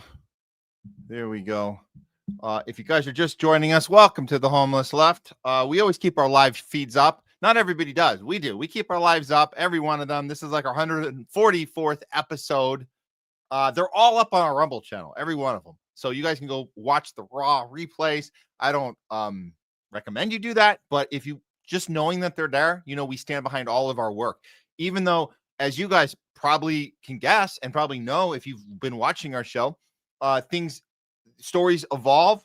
Information isn't known at one point. New information arises. We can change our opinions. We can be informed and evolve our attitudes about certain issues. We can new information can help us guide our direction where we go from here. It might be different than we thought before, and that's okay. It still means, though, we stand behind all of our work. We never put anything out there that we will later be embarrassed about. And it's okay if we evolve our opinions, right? It's okay. Like if we were doing the show during the Bernie run in 2016, we'd still have those episodes up too. We weren't doing the show then. If we were, probably would have had a Bernie 2016 behind me. Probably would have. And it doesn't mean I'm going to go after the fact, go take that episode down. Oh, I'm ashamed that I did that. No, we want to show you guys evolution, how it works, what it means when we have these discoveries, these aha moments. And we don't shame people who take longer to get to places. We don't do that. Don't shame people for discovering something after you did. Because make no mistake, when you had a discovery, you did it after someone else did too. You weren't the first. Don't you ever think you were the very first one, whether it's COVID, whether it's 9/11. I mean, you guys know the list is long. The list of the two-party duopoly / uniparty, MSNBC, CNN, and Fox News are all owned by the same billionaire class. The moon landing. Okay, you weren't the first, okay? So if somebody else needs a little more time, like to recognize COVID was not what they told us, not what Rachel Maddow told us. If they need a little more time than you, that's okay, because you needed a little more time than someone else. Okay, so let's be humble with our processes and stand behind who we are as people. Because even if you got COVID wrong, and I'm just using this as an example, if you got COVID wrong, how did you treat people? Maybe you don't stand behind what you did. Maybe that is actually the problem. Maybe you're not changing your mind because then you'd have to justify your behavior. So how do we avoid that in the future? How about we just be consistent with how we treat people and be consistent with our principles? And then it's okay to get something wrong and then correct it later. Because guess what? If you treated everyone great the whole way with respect and professionalism, but still held your ground when you're being bullied or if you're being attacked, you hold your ground, you fight back. But we never are the bullies. We never are the condescending people. We are never the cancelers. We are the canceled, not the cancelers, right? If you are consistent with that, then it's okay if you got something wrong to adjust your opinion. And then you don't have to worry about, who did I bully? Oopsie. Who did I said is you're going to kill grandma? Who did I say that to? Who did I invite to Thanksgiving? Who did I troll online because they were questioning something that they were putting in their body that they didn't want to put in their kid's body? Who did I berate when I was driving down the street and saw children and their parents outside with signs saying end the mandates? Did I spit at them? We know people spit at them because we were there and we saw it happen. Were you one of those people? And I know our audience wasn't, but something to consider. So let's be consistent with how we treat each other. And then if you get something wrong, like Bernie 16, we got it wrong. We got it wrong. We can still be okay with that. We did that and we don't have to hide and we don't have to take episodes down and be ashamed of them. We don't have to worry about people screen grabbing a tweet that says Bernie 2016 and using it against us. Go ahead. Go ahead and screen grab. I dare go ahead, screen grab anything you effing want of the homeless life of me. Go ahead. See if you could use it to blackmail us. You can't, because we stand behind every part of that process and how we treat people, how we treat ourselves, and people we don't like, how we treat them too. Okay, enough of that. Let's move on with the show. What we have coming up right now, I want to get into, let me tell you guys what we're going to say for Thursday, because we can't get it. There's so much. We can't get into everything. So we're going to have, on Thursday, we're going to be joined by Jay Scott. I think Craig Costa's coming in for a bit too. We have things to cover as far as the story unfolding in Nigeria. We have a Mexico situation as well. Possibly another military deployment by Trump there as well. And of course, the ongoing Venezuela problem. We also have updates on Ukraine. So there's going to be definitely a lot of geopolitics, a lot of foreign policy explored more on Thursday's show. But today we'll keep it more here. But we are going to cover Israel. Oh, that's the other thing. I want to do a deep dive. We're going to probably do that with Jay on Thursday. We're going to do a deep dive into the IDF rape case, which is insane. You guys, if you haven't seen that, you guys should go check out what's on that right now. We're going to do a deep dive on that on Thursday as well. But we are going to cover Israel today. We're not letting that one go. So right now, let's get into the RJC Summit. Okay. RJC Summit. That's the Republican Jewish Coalition Summit, which happened over the weekend. Let's see what was reported on this by Jewish Insider. Ooh, love it. Love to get me some Jewish Insider. RJC kicks off 40th anniversary summit amid GOP's anti-Semitism reckoning. And what they're referring to is the clash on the right that's happening right now on people standing up against Make Israel Great. And I guess those who are actual, it seems like who are actual MAGAs who want America to be first, not Israel. Massive clash going on the right. So I guess this summit is intended to silence the people on the right that have a problem with Israel and elevate people who don't. So the hanging over the 3-day conference is the specter of rising anti-Semitism. You mean criticism of Israel, right? No. Anti-Semitism, that's the going terminology, as you guys know, on the party's far right, an issue that Sam Markstein, the group's national political director, said the RJC does not intend to avoid. Well, let's see how they started. It kicked things off with none other than Trump, who couldn't make it to the event, but gave a nice little check-in narcissistic speech from afar. Let's hear some of that. To everyone at the Republican Jewish Coalition, and congratulations on 40 amazing years. I want to thank your national chairman, former Senator Norm Coleman, along with your CEO, Matt Brooks, and my friend Miriam Adelson, and so many other incredible supporters, distinguished guests out in beautiful Las Vegas. 4 days from now, we will celebrate the 1-year anniversary of the most important election victory in the history of our country. With the help of many of you, we won all 7 swing states by millions of votes. We won the Electoral College 312 to 226. We won the popular vote for the first time of any Republican in decades, and we won 86% of the counties in America, 2,700 to 525.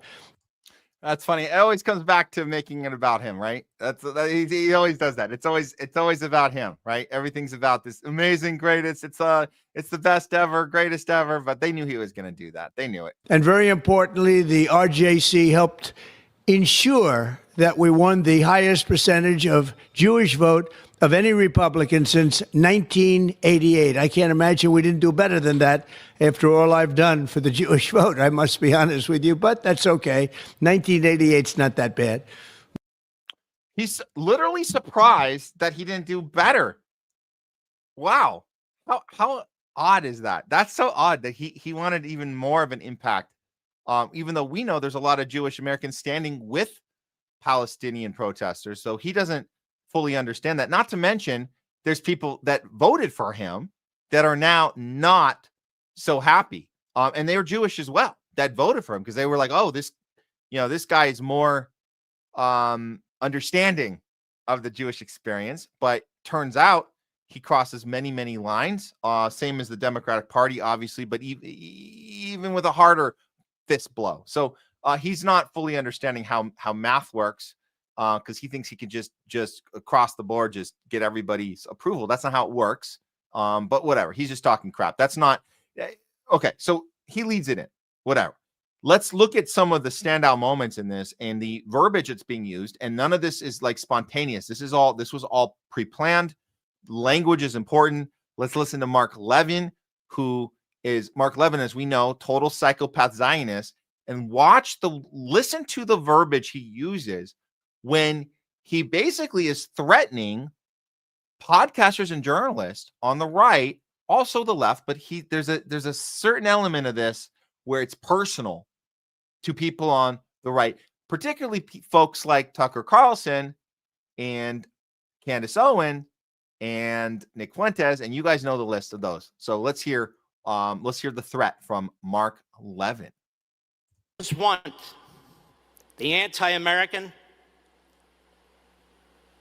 anti-Israel, anti-West crowd to understand something.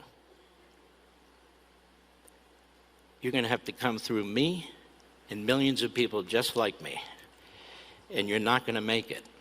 You think your stupid little podcast, or your stupid little subscription program, or your little TV show, or maybe you have a little radio show, is going to change the world like hell it is. Not if I and everybody else have something to say about it. He is legitimately fuming in this. Legitimately fuming. You're going to have to go through me, and you're not going to make it. What do you mean there, Mark? What are you talking about not going to make it? Are you like physically? Like alive? You're not going to make it alive? What do you mean not going to make it? And then you're demeaning the tool of communication, right? Which is our freedom of speech, the tool of communication, whatever the medium is, podcasting, journalism in general, right? Which is all communication, whatever method you go about. If it's on text, written, blogging, Substack, Twitter, or what we're doing, podcasting, right? What we're doing. And this isn't exclusive to like the right base. This is to everyone, anybody, all of us. This is to all of us he's talking about, right? There he is. He's talking about anybody who thinks they're going to be successful. You're not going to make it. Your little show, your little TV show, it's not going to make it. Not if I have something to say about it. So you're screwed. You're wasting your time. And if you're even making any sort of impact, I'm going to come after you even harder, and I'm going to make an example of you. What does that example look like? Did he ever define what not making it would look like as he's diminishing and belittling people like us who are trying to do honest work here and communicate honestly and challenge honestly, which is what we're doing. You guys know that. That's what we're doing. But he won't clarify that. And there's no mainstream media that's going to call him on that. You want to see, if that didn't make you furious enough, do you guys want to see some of the other speakers? Here's a highlight from our good old friend, Lindsey Graham. The guy just has a habit of saying the thing he's thinking out loud and smiling about it and giggling and salivating over what is it the thing that Lindsey Graham likes so much? That's right. He likes killing people. That's his MO, killing people. Lindsey, tell everybody in the room how fun it is to kill people and cut taxes. It's like walking and chewing gum at the same time. Killing people and cutting taxes. Go for it. Recognize Jerusalem as capital of Israel. Why? Because if you got a problem with that, take it up with God. He's the guy that did it, not Trump. So I just want to say, I feel good about the Republican Party. I feel good about where we're going as a nation. We're killing all the right people and we're cutting your taxes.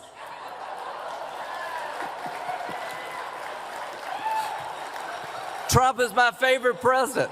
We've run out of bombs. We didn't run out of bombs in World War II. The peace president has run out of bombs. How cool is that? We just have so many people to murder. It's so cool. It's so much fun to murder people, Lindsay. So much fun. You murdered a lot of people with Biden, for sure. You loved that.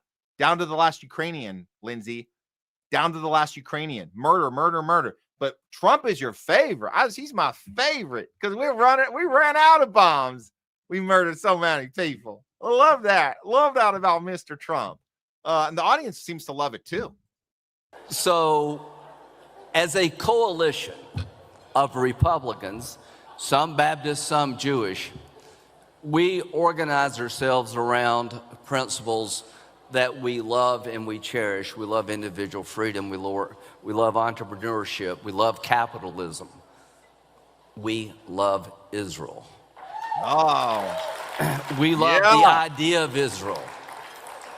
We love the struggle they've been involved in. We love them, helping them because you're helping yourself. So to those who worry about these stupid interviews and far off places, don't worry. The Republican Party has figured it out when it comes to Israel. We understand that Israel is a friend of America to the bitter end.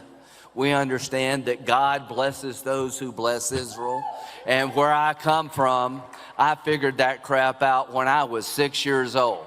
God bless you. Thank you very much.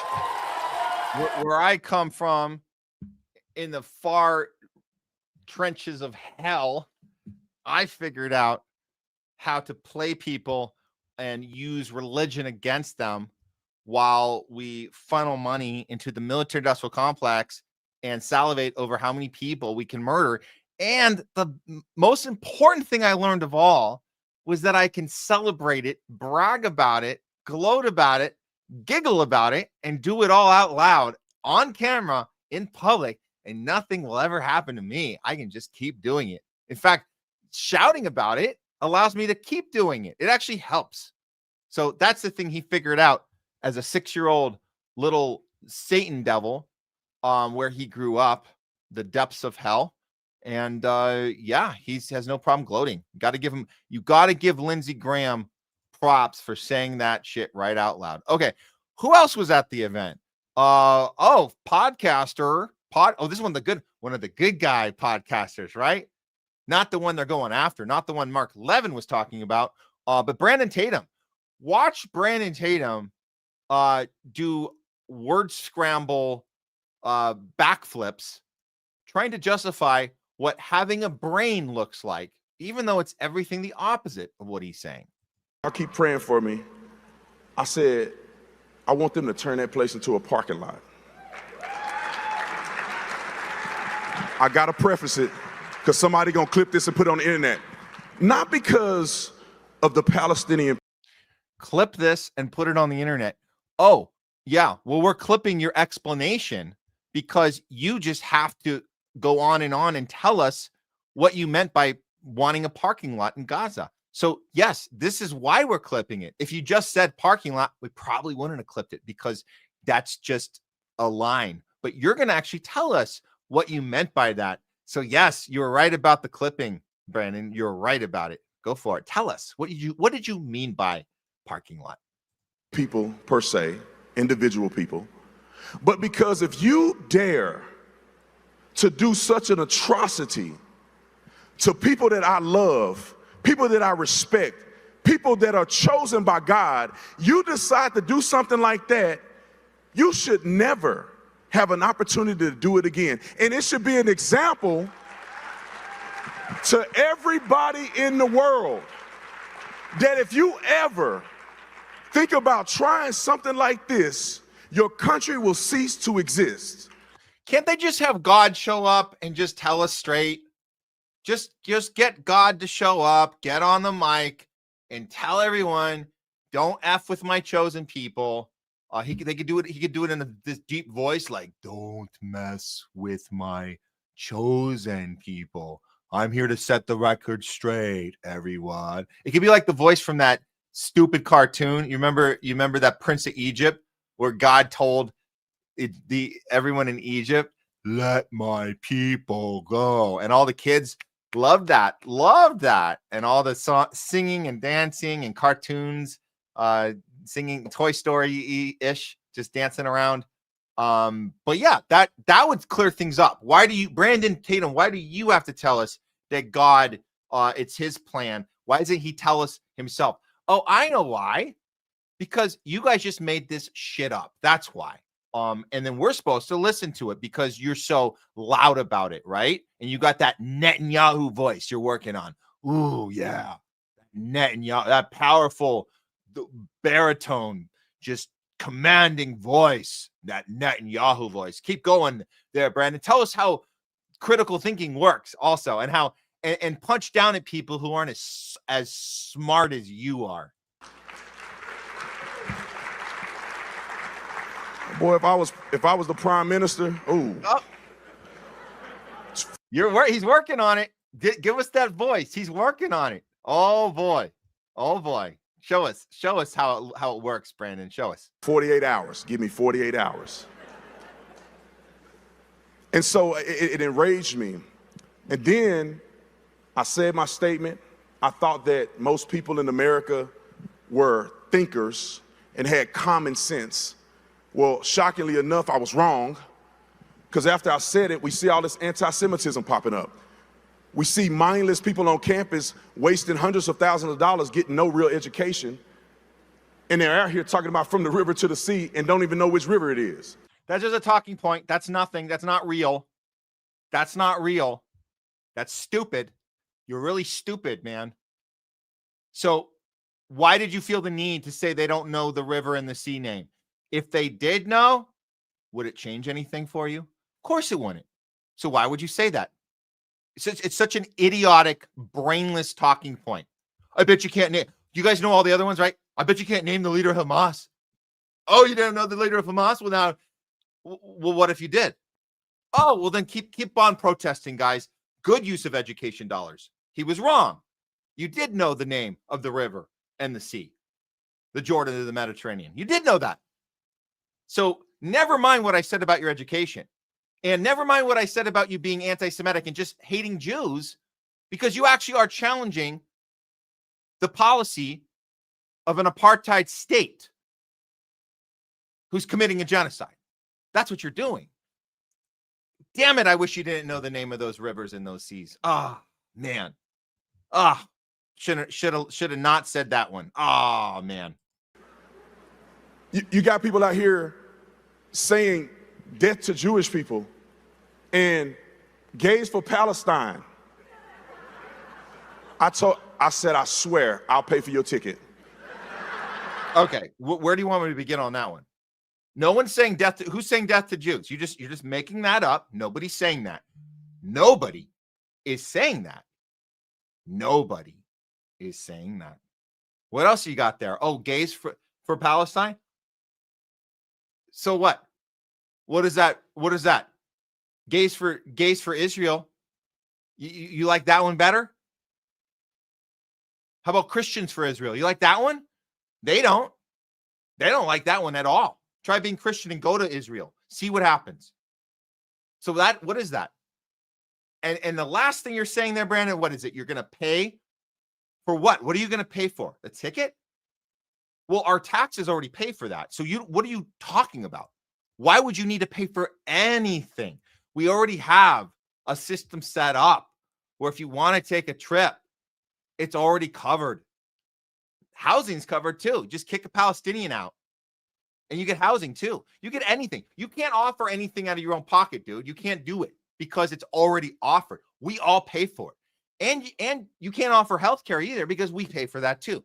Not for American citizens, but for Israeli citizens. We pay for their health care and we give them stipends. We give them a living wage when they're not even working. We do that. So there's nothing you could pay for. So the end of your joke is it's not accurate. It's not real. And you're just showing what a dimwit you are. And it's infuriating. So you ask yourself this, guys, what is more let me give you three options. What's more infuriating? The people running this thing, like the Mark Levins and the Lindsey Grahams, the a-hole podcasters who think that they have just the right voice and the tone and the demeanor to talk down and bully people coming in here using that talent. It's a talent. By the way, that's a talent. Netanyahu has that talent too.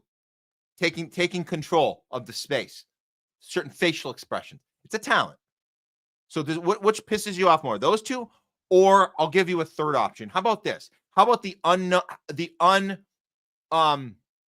aware, no self-awareness celebrity who got hit in the head too many times and is suffering some sort of mental illness, which we know happens to boxers? How about Floyd Mayweather? How about him? And like I said before, I'm not with you guys 10%, 50%. I will always be the voice for the people in Israel. I will always stand behind the country of Israel, the one and only Floyd Money Mayweather in Israel. I will always be here for you guys when you guys don't have a voice.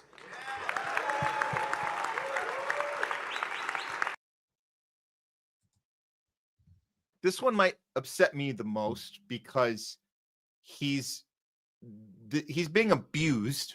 This is an abuse. This is like we talk about with Biden. We talked about elder abuse. You guys remember that's a real thing, right? If somebody is not fully aware of their surroundings and there's a script there and they're supposed to read it and they stumble through it or they barely get through it and then they get oh, good job, you did it. Now walk this way. Oh, no, not that way. This way. Baby steps, Mr. Biden. Baby steps, President Biden. This reminds me of that. And on one hand, we say, well, whatever, good riddance when that happened to Biden. But in this case, no, this is not.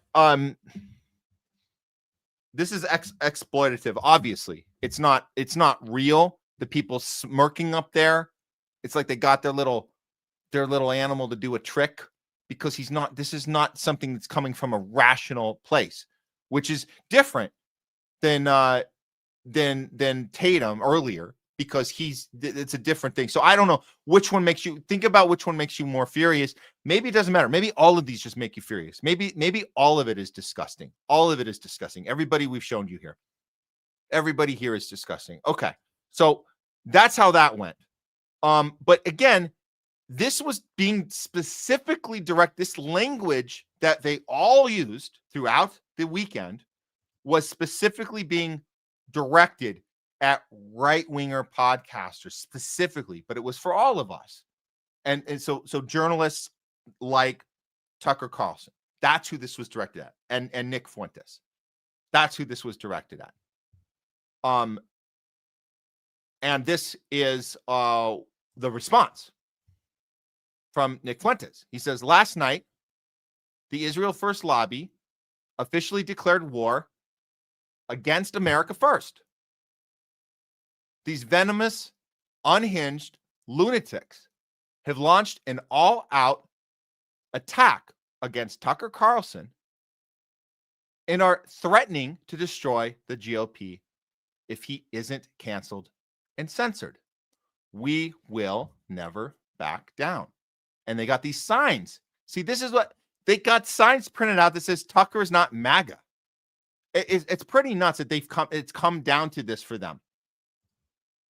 Clint Russell tweets out, if Tucker isn't MAGA, then 10 million plus fans of his will have to reconsider if they are. This is a propaganda push that only AIPAC would be dumb enough to deploy. If I have to choose between Tucker and Trump, I will gladly, instantly choose Tucker. You guys are stupid. Even Adam E. Media gets in on this. I will stand with Tucker Carlson against MAGA. Will you? So this is what they're doing to themselves right now. And they think that they can win this battle. I don't think they can. You remember this guy, Brylan Hollyhand, who they brought out of the gates right after. No relationship to Charlie Kirk at all. But coincidentally, Charlie Kirk gets murdered and they haul this guy right out. smiley face and all. Looks like an AI robot to me. But if you guys haven't met this dude, here he is. He's leveraging this message against the half of MAGA who are tired and frankly pissed off and done with Israel first policy. So this is, as Adam Media says, this is Charlie Kirk's replacement, Brian Hollyhan. And I'll just say it's a coincidence, Adam. He's not really the replacement. He just happened to appear the day after Charlie Kirk was assassinated. Brian Hollyhan declares war on the America First woke right. So he's talking direct. He's going to talk directly to Tucker Carlson in this message you're about to hear. He's going to war with those who criticize Israel just when Charlie Kirk was about to join them. This is why they killed Kirk. Good theory there, Adam. I happen to agree with you on that. Let's hear from Brian Hollyhan, AI robot himself. There's a cancerous ideology spreading on the right from a small but loud group I call the woke rights. They scream hate and pretend it's courage. Here's the problem, though. The left didn't disavow their cancerous ideology years ago, when the squad was just a radical fringe having press conferences. And now that loud minority grew into their base, and that movement is about to elect a socialist to run America's biggest city. This is it looks like an AI. Guys, come on. I can't be the only one. We have to sift through this AI garbage every single day now, it seems. Every day we try to go through the news and we just see it. It's in our face. This looks like it to me. I might just be tweaked out from seeing so many of them, but I mean, I guess he is a real person. But my God, he just has that fake human vibe to him. It's kind of disgusting. But yeah, go ahead, go on, keep propagandizing whatever half base you have left there. If we don't call out our own in the name of winning elections, this fringe will drag our party off a cliff like the squad did to the left. I refuse to let that happen to us. You can be a bold conservative without being a bitter one. We can call out bad things the Israeli government does without blaming the Jews for every minor inconvenience in our life. Just like we can call out AIPAC for bankrolling American politicians and say that should be banned. Now that's clever, because they've never said we're allowed to do that. So, ooh, that's clever. Look at him. Look at him challenging AIPAC. Ooh, now I'm going to listen to what he has to say. He sounds like an honest AI robot dude now. Just like we can demand secure borders while getting only the best and brightest in America without banning all legal immigration. I mean, I didn't fight to end the old establishment of the Grand Old Party and kick out the neocons just to replace it with hate. We're supposed to be the party of faith and freedom, not anger and chaos. If we sit on our hands and allow the mainstreaming of people fantasizing rape, idealizing Stalin, and proudly saying they're Team Hitler, we don't only lose every single election going forward by legitimizing the lie that the left says we're Hitler Jr., but we also lose the moral war that conservatives are here to uphold. Hate killed the left. If we're not careful, we're going to be next. Well said, robot friend. Yeah, and there we go. That's what's happening. That's what's happening right now on the right. It's a real divide, and regardless of what you think of Tucker, it sounds like he's all in on this. Although I did see, I'm not going to play right now, but there's something about he seems like he did take a little step back with Dave Smith. He did a little step back kind of apology to the Zionist Christians, which is a little disheartening. But it shows that if he's apologizing for something he said, it's because they're getting to him. And so he needs more support. If he's doing that now, I say he needs more support. I know some on our side would say, well, that proves that he's also a plant because he's just going to backstep everything. And then before you know it, he's supporting the next Zionist candidate Republican in 2028. So what are we even doing? But no, what we're doing is we're having a discussion with people that generally wouldn't have even known this was happening. We're having a discussion with vote red no matter whose. Who otherwise didn't even know this was going on with Israel and had no reason to think that we had any sort of problem with Israel until now. So I say keep supporting Tucker, even if you don't think he 100% checks out. These conversations are important. But yeah, it is a little disconcerting. We heard about that. There might have been a little apology-esque-ish thing where he took a little step back. That's a little maneuver that you have to do. I don't know. But hopefully he stays vocal and critical of our greatest ally on planet Earth, the greatest democracy, the most sympathetic army in the world, all that stuff. You guys know the drill. That's our good friends of Israel. And if you challenge it, it just means you hate Jews. Okay. Let's move on, guys. I've seen a lot of comments in here. I'm going to get to as much as I can today on Talking Back. We're going to get to that soon. I'm going to do one more story, and then we're going to get to you guys next. So we're going to cover a long-awaited story right now that we put off because we didn't have the right setup and conversation and co-host. But it turns out that I want to do this one on my own because it's important. So we're going to cover the NBA investigation right now. And then we'll get to your comments. And then I got 2 more stories after that. So we still got a lot more show here, guys. And we'll take a break at some point. One more break before we finish off things. But and we'll see if any of the dude dissidents guys might be here. We are going to plan a show with Keaton. He's going to come on soon. We've been chatting, and he might come on. But we'll see if their audience gets on here. If they depending on where their show's at, they generally like to send their people over, which is awesome. And then Nick Cruz might hit me up too. So we'll see what's going on. We'll just play it by ear. Again, we'll play it by ear. Thanks for being here, guys, on the Homeless Left, your non-tribal approach to news. I'm Matt Weinglass. We got some more show on Election Day, and we will be checking in with the New York election of mayor status before we end the show. We're also going to be looking at the Prop 50 here in California and the status there. Both of them could be close or not. We don't know. Polls are polls.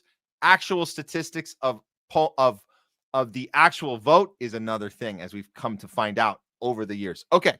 With that said, let me go ahead and set up the NBA. I think we're good to go here. Okay. Here we go. The NBA story, you guys might have heard a week or so ago. Kash Patel, as you know, we've been very critical of this guy, and we're going to still be critical of him. So when he announced that arrests have been made of athletes and former athletes of the NBA, and we know up to 30 people behind the scenes and on the court combined were arrested by the FBI for illegal happenings going on in the NBA when it comes to gambling, illegal gambling, and rigging of the games. So let's take a look at how this went down and what about it is real, what about it isn't so real, and what we should be concerned about moving forward. So let's start with Kash's announcement. Here we go. This is from about a week and a half ago. I'll just highlight some of the details in the case and the FBI work, and then you'll hear from the others. But as you now know, individuals such as Chauncey Billups, Damon Jones, and Terry Rozier were taken into custody today, former, current NBA players and coaches. What you don't know is that this is an illegal gambling operation and sports rigging operation that spanned the course of years. The FBI led a coordinated takedown across 11 states to arrest over 30 individuals today responsible for this case, which is very much ongoing. Not only did we crack into the fraud that these perpetrators committed on the grand stage of the NBA, but we also entered and executed a system of justice against La Casa Nostra to include the Bonanno, Gambino, Genovese, and Lucchesi crime families. And you'll hear more about those details today. The charges and the arrests that were taken down across this country range from wire fraud, money laundering, extortion, robbery, illegal gambling. This FBI will leave no room for any perpetrator of crime across this country. You hear a lot about our work of defending the homeland and crushing violent crime. Well, this work is also representative of a colossal portion of the FBI's mandate to keep America safe and to keep our entertainment industry fair and secure. The men and women that are standing up here today worked tireless hours, days, months, and years. And the fraud is mind-boggling. It's not hundreds of dollars. It's not thousands of dollars. It's not tens of thousands of dollars. It's not even millions of dollars. We're talking about tens of millions of dollars in fraud and theft and robbery.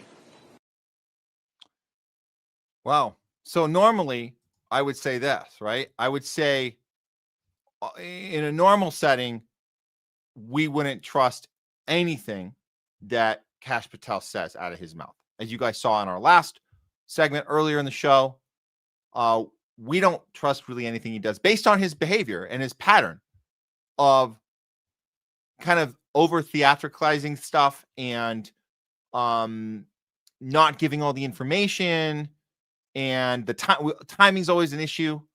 So we look at these things, right? But two things can be true at the same time. So I think the direction we're heading here on the homeless left is we're going to be skeptical of the FBI as they conduct their investigation. At the same time, we have to look at the sport itself and see how far back this goes, well before Kash Patel took the role of director of the FBI. And we got to look at some stuff that maybe kind of slipped by us at the time because we didn't have the same mindset or that we didn't understand the full-blown corruption that we deal with in this planet. Therefore, we're going to miss it when it's in our favorite sport. You know, if your favorite sport's basketball, it's mine. We tend to miss these things as they unfold. So let's look at some historical context here. Well, we'll start with this. He did mention there were crime families involved. So that is something to look at, right? We'll get into that in a minute, but I did like this meme was pretty interesting. I like this one. This is funny. The NBA, you got Tony Soprano, and these are you got Kash there with his little deer in headlights look. And there's these players. This is Damon Jones. You got Chauncey, who's now coach. He was a finals MVP. Did you know that? The guy right on the left of Tony Soprano was a finals MVP back when he and the Detroit Pistons beat Shaquille O'Neal and Kobe Bryant in 2004. He beat them, and that Lakers were dismantled because of Chauncey Billups. So he has a history.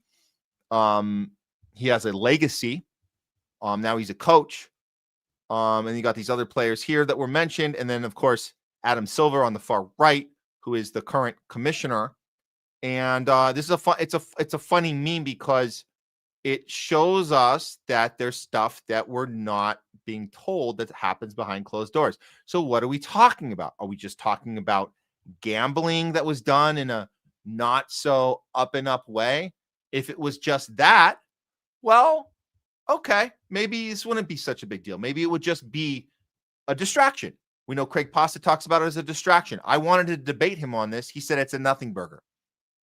Well, we'll give you that part, that the gambling part of this in these high-end secret rooms that are breaking particular state laws when they happen. Michael Jordan participated in those things too, as well. Those aren't really anything to get us all so upset about. But that's part of what we're seeing here. It's not the whole story. So the Chauncey Billups part is indictments for illegal gambling. That's a part Craig Pasta and others would tell you is not worth us even covering, because so what? And just for fun, here's Chauncey the day before he got arrested. He makes a slip, a Freudian slip, I guess one would say, when he talks about the chips falling a certain way, which is really funny. The double entendre there, which I don't think he meant to do. Here he is. I don't. That pressure thing is nothing to me, man. I do the best I can and let the chips fall where they may. You know that about me by now, quick. Let the chips fall where they may. You know that about me. And the very next morning, he gets arrested for the charge of illegal gambling. And again, I will say this, and this is Craig, if you're listening, I will say if that was it, that would be it. It would kind of be a nothing burger. How many, what's the fine?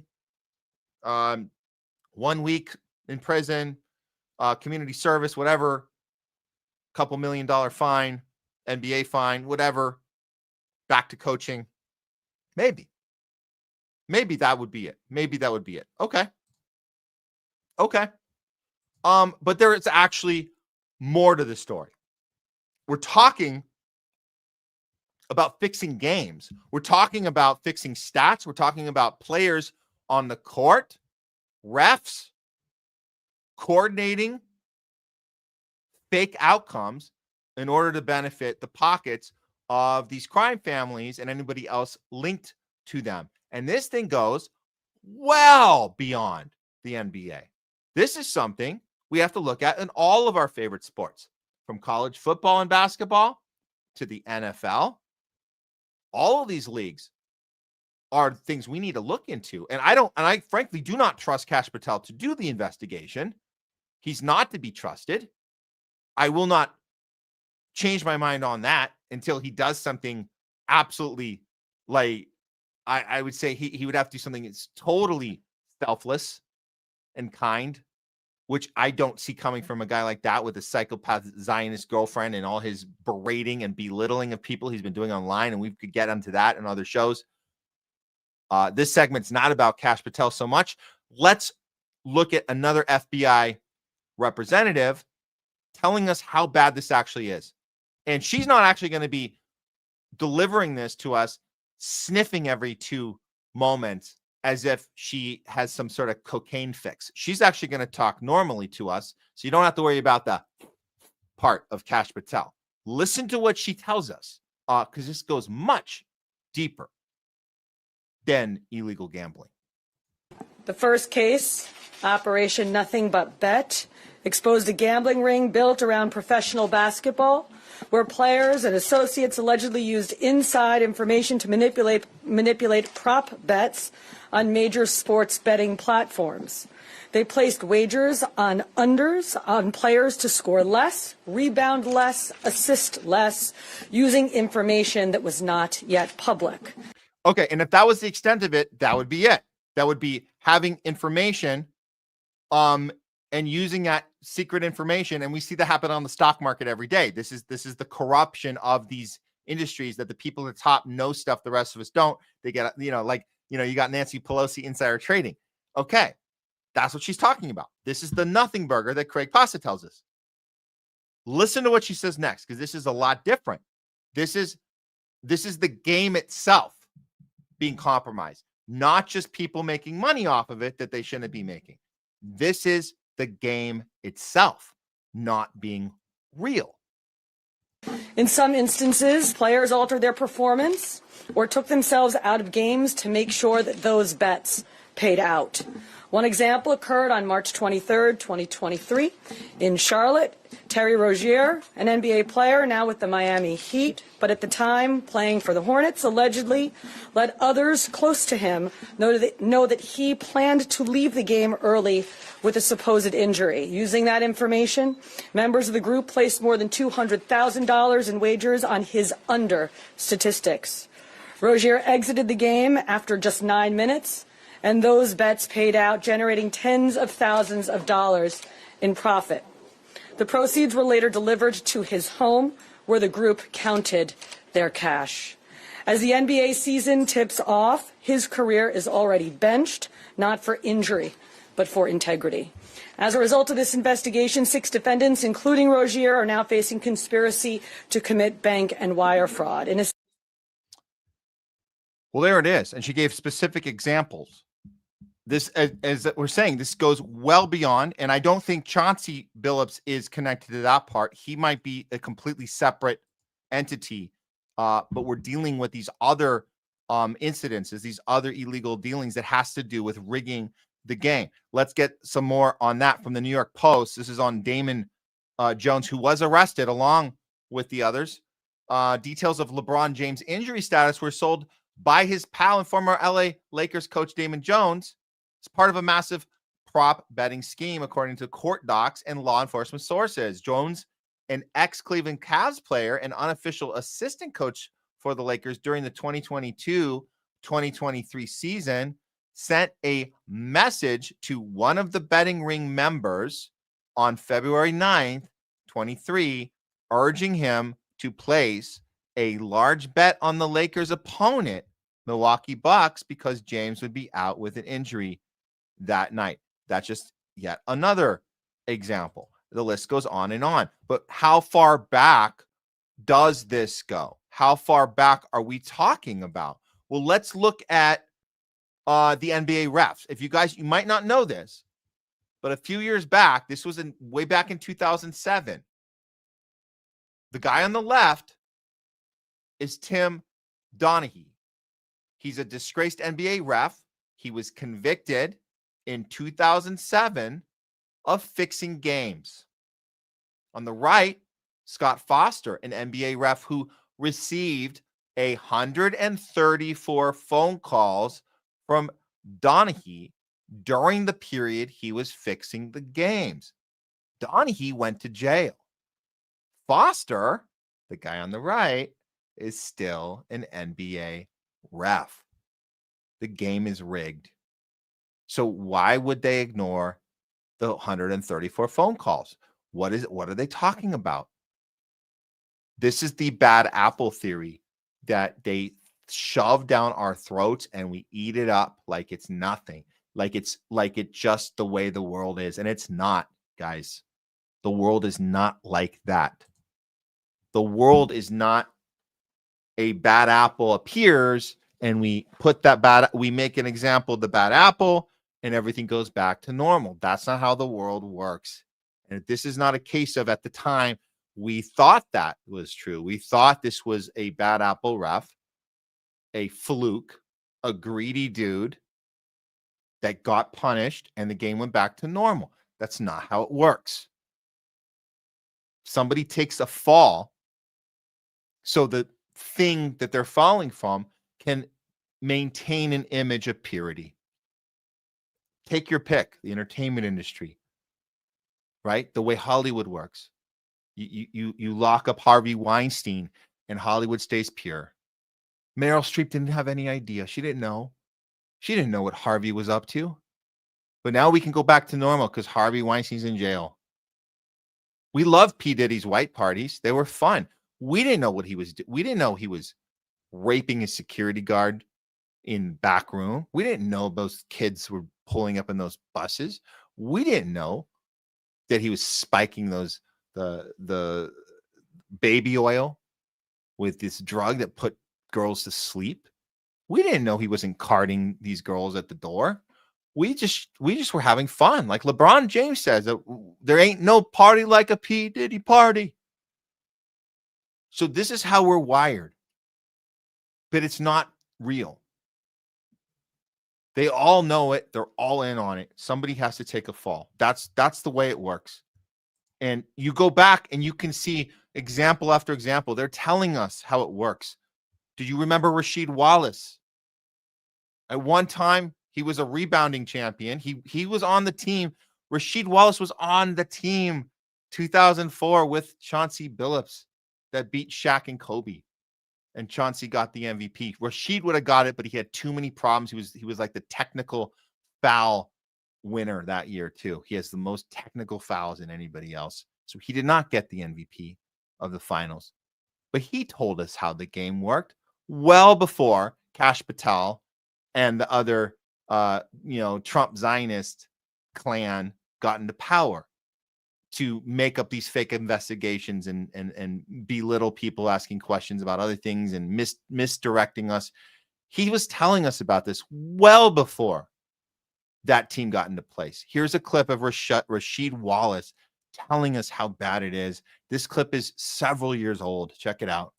With the referees, that's why I was just saying.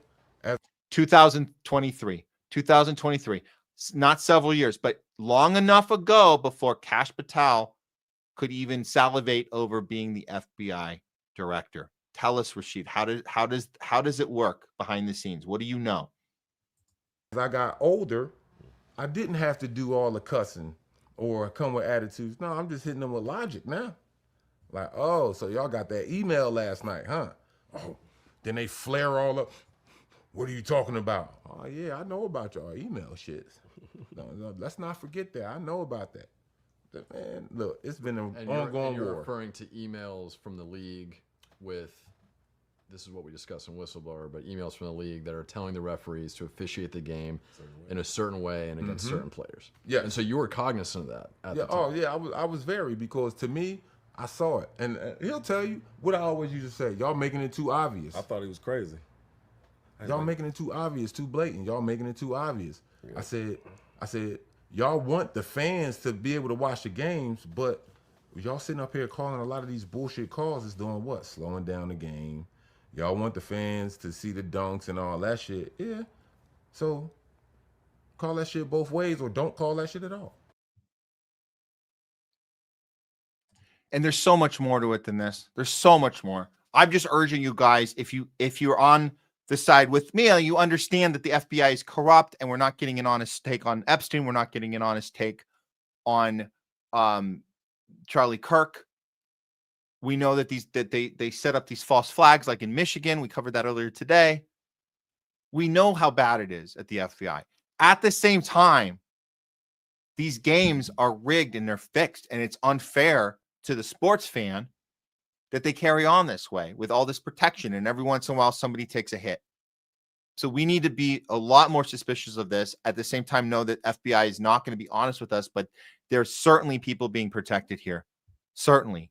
And we're talking about these crime families. I mean, this is not a joke. I know this is a funny meme, but there's more to this.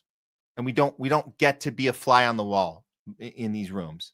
That we're on HBO, you could be a fly on the wall and watch how the Sopranos unit functions and what they do off camera and off screen. And this is so we're gonna have a hard time getting all the information, but we have to stay with an open mind on it. And it can be true. Everybody in this picture can be corrupt, except for obviously Tony Soprano's not around anymore. The actor's not around anymore. But all these people can be corrupt at the same time. It's possible that there are no good guys. That's what I'm saying. It's possible there are no good guys. Now we'll end the segment with this. As you guys know, you've watched games before. They mentioned there was a game with Milwaukee Bucks and Los Angeles Lakers that looked like it was completely rigged, and it probably was. I mean, that's my guess. I remember that game. I'm not going to show you a clip from that game, but I'll show you what just happened in the last week. People thought this was pretty funny. Giannis, who's the best player on the Milwaukee Bucks, had this play happen. And so this is just something to consider. I guess what I'm saying is from here on out, I'm going to be more skeptical than ever when I watch plays like this happen and refs do nothing about it. I mean, this is how insane this travel was that was not called. Check this out. And for those of you who don't know basketball, this is not legal, and there's no way anyone could justify that this is a legal scoring of the basketball. This is what we call a travel, like textbook travel, but he gets away with it. With the ball. Watch that. That's just one dribble right there. Right here. How many steps? Together. Whoa. Oh my goodness. Wow. Come on. Okay. Yeah, we could have played till we're 50. Yeah. Let's see that on me one more time. Just from so you see what last time the ball goes down. So the ball goes down. We're going to start from here. So watch how many steps after the last dribble. Here we go. Look at this. So 1, 2, 3, 4, 5. Yeah, can't do that. You get 2.5 at most. So he doubled it. Okay, so now I'm just saying, like, from now on, and that could have just been a slip by the refs, but from now on, I'm gonna look at the game differently from here on out. Just as we look at politics differently from here on out, we have to always look skeptically now. Anybody in power, and that unfortunately includes people that wear whistles, not just badges and guns and political offices and fingers on nuclear buttons and news anchors at massively powerful media companies that get paid by pharmaceutical and military companies, not just all of them, and guys with guns and badges and immunity that aren't allowed to be sued, not allowed to be sued in court, kill indiscriminately how you want, call it self-defense. It's more than that. Apparently, we also have to be skeptical at guys wearing whistles. Okay, that's the NBA story. We'll keep an eye on that one. And moving on, so much to get to. Again, I'm glad we're doing the show Thursday. We can cover all the stuff we didn't cover. And let me just do a little shout out to Mary Ploppins. I saw the Rumble rant. I had to write it over because Rumble doesn't show the Rumble rants on our streaming service here. But Mary Ploppins asked us to please cover Jamaica Defense Force El Salvador's aid to Jamaica after Hurricane Melissa. We will look into it. We had the Jamaica hurricane on the Top Censored News last Thursday, so we have done some work on this, but I want to look more into this, and we'll try to bring it up on Thursday's show. Thank you for that Rumble rant, Mary Ploppins, much appreciated. And with that said, I think we should move into some talking back. Okay, let's go ahead. Get your comments ready, guys. Get on our platforms. If you're not, we know where you are. We know where you are. We know you are watching us on. I know where you're not. You're not watching us on Facebook. We got a Facebook issue. We're gonna fix that. We know you could be on Twitter with us. You could be on Matt Weinglass on X, Homeless Left on X.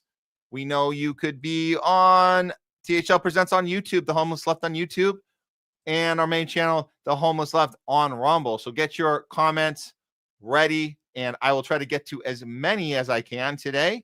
We'll try and keep this quick because I do have some more show for you guys before we head out.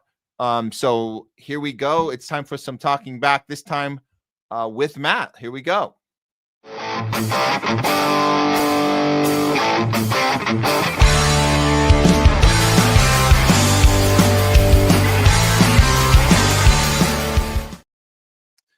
It's Talking Back with Matt. Today, this is election day here in California, in New York. We're keeping an eye on the election results for Prop 50 here in California, the New York mayoral race in New York City, and we'll keep an eye on that. In the meantime, we've discussed different subjects today regarding the FBI, the NBA investigation. We've been talking about the Michigan Halloween ISIS-style bust that happened. We looked at that.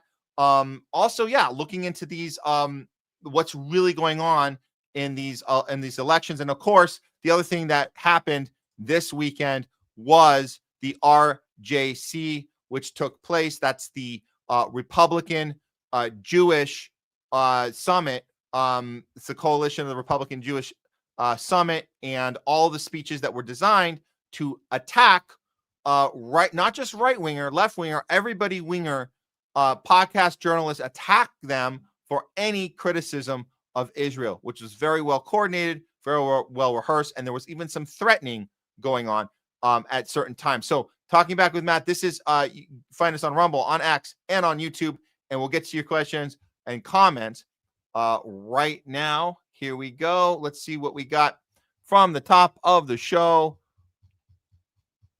And I hope we get Leslie back on Thursday because, you guys know how easy she makes things for us. But I'm going to do my best here. Okay. Here we go.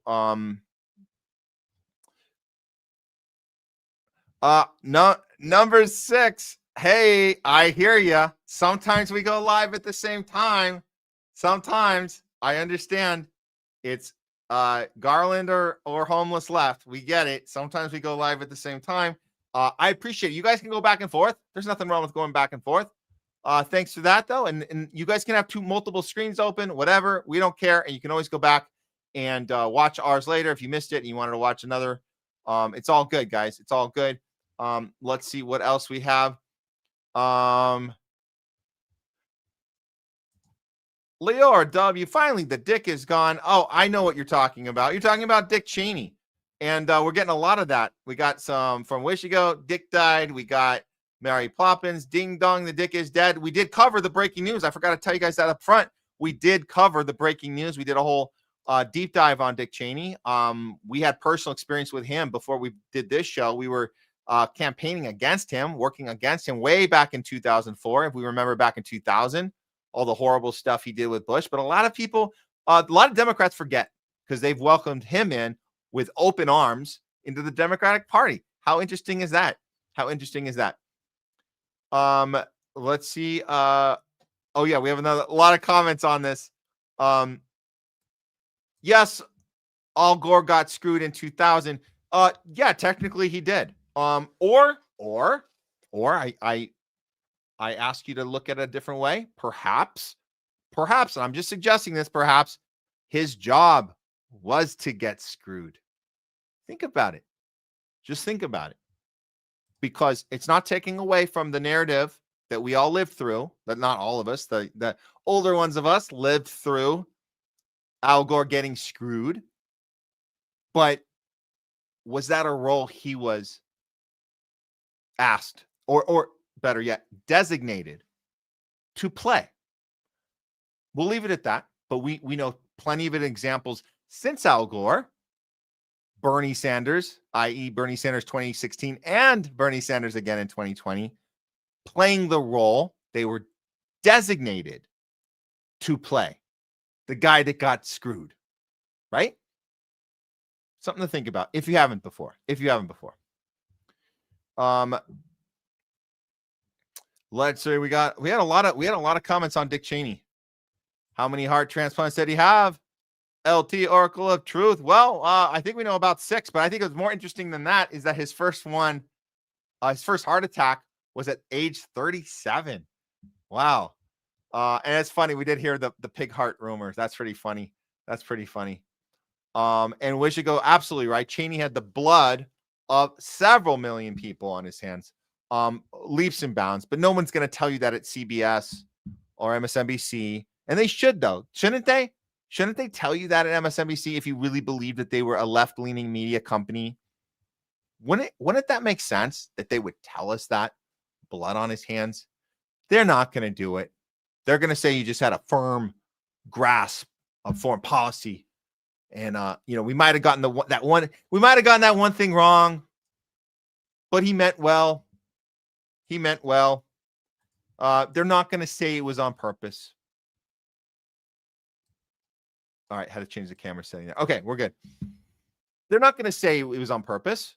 We know it was on purpose. We lived through that era, but those of you who didn't, I mean, it sucks if you didn't live through that and you're relying on information after the fact and some retroactive storyline that Dick Cheney was just a little tough, but he was what the Republican Party was supposed to be. It reminds me of what they did with Reagan. They rewrote the history of Reagan as the guy we all accept as the cowboy dude that just kind of brought everyone together. That's not true. So you can rewrite history about what we want to package a certain entity to be in order to push the current thing we're pushing. And this being President Trump is the worst thing we've ever seen in our lifetimes. And the way you push that is you repackage the narrative behind Dick Cheney was the worst thing we'd ever seen. So you repackage it. You stick them with Kamala Harris and Bernie Sanders. And I kid you not, Bernie Sanders and Dick Cheney did a commercial together. They did a commercial for Kamala. Did you know that? Dick Cheney and Bernie Sanders did a commercial for Kamala Harris. That happened. So you repackage, you retell the narrative of the story retroactively. And then you got everybody just, oh, what a good guy. We might not have agreed on everything, but we're also having fun sitting at the dinner table together. Remember Ellen DeGeneres did that about Bush? Oh, he's a guy we go to baseball games together. Remember? Ellen goes to baseball games with Bush. He's how a Republican should be. You guys remember that? No, that's not how Republicans should be. We fought tooth and nail. We fought fingers in the dirt to eliminate those psychopath, warmongering, Iraqi murdering, torturing, freedom taking away, surveillance state, Homeland Security, effing Patriot Act, pieces of S that never, ever had to account for any of it. We fought against that, and now, oh, they're the Republicans that we wish we could have back because Trump so bad. Trump king, Cheney not king. Oh, you remember the Darth Vader thing? Well, that was for fun. We didn't really mean he was Darth Vader, but Trump, now that's a king. That's emperor. He's an emperor. What about Darth Vader? Well, that was for fun. I can't wait 20 years from now when they come up with the rewriting of Trump and tell us that we were messing around with that king thing. And it's kind of fun. You put a king on someone's head. It's all in jest, but nothing compared to the new psychopath we have. We have to all stop. Just wait. 20 years from now, just wait. If we're still around, I'll say I told you so. And they're going to do it. They're going to tell us that we were just having fun with that game show host, Saturday Night Live apprentice dude, who, by the way, knows how to make fun of himself very well. Very well. He did it on Saturday Night Live. Makes fun of himself. He made fun of his own hair, his own narcissism, very self-aware. We were just having fun with that Trump guy. But the guy we have now, coming up in 2060, 2050 or whatever. That's a guy. Oh, we got to watch out for him. I wish we could go back to the days of Trump. We were having fun. All those people in the street saying no kings. We were just messing around back then. We're just messing around like we did with Bush and Cheney. We were just messing around when we said, throw those assholes in jail. We were just messing around, guys. Remember? Ha, ha, ha. Remember that? Okay. Yeah, I thought you'd remember it that way. Okay. Oh, Gonzo Johnny got a little upset here at the coverage on. I see this. That's fine. That's fine.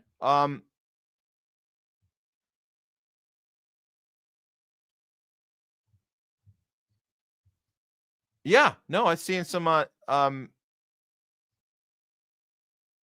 okay, well, let's answer this question, Gonzo Johnny. Why would they need to go to jail? To save your precious idiotic system of a down. Oh, very, very harsh question. It's not a matter of them needing to go to jail. It would have been the right thing. We know it will never happen. We need to talk about it to remind people. Historical context matters. This is why we play these clips. And I know our audience appreciates that. So, Gonzo Johnny, I hear you. You're saying, let's skip over that and let's just move on. We get it. Well, why are we even watching? Why are we even doing the show? If we get it, we see we wake up, Dick Cheney's reported dead. We all know what happened. We all know how they're going to respond, and we all know what we think about it. So why even do this? Why even talk to each other at all, Gonzo? And I'm not getting upset. I'm just saying, like, you're asking these questions, like, what are we doing? And I'm telling you what we're doing. We're reminding people where we came from. Historical context matters. And we know he's not going to jail. We just want to remind people that we fought hard to make that happen at the time, or at least put on record that what he did deserved jail time, just like we're doing right now. And I would say Netanyahu is the number one person that needs to go to jail right now. Is it going to happen? Probably not. But we say it because it's the right thing to do. The International Criminal Court said he's wanted on the international stage for what? For crimes against humanity. We say it's the right thing to say it. Is it going to happen? We don't know.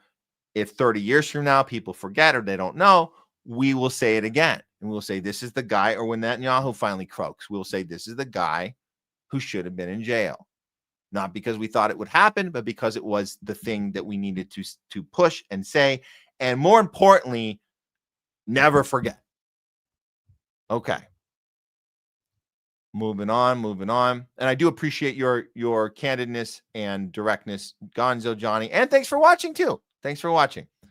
Yes. Caitlin is wonderful. Go check out Caitlin Johnstone, guys. She's incredible. She has a way with words. This is funny.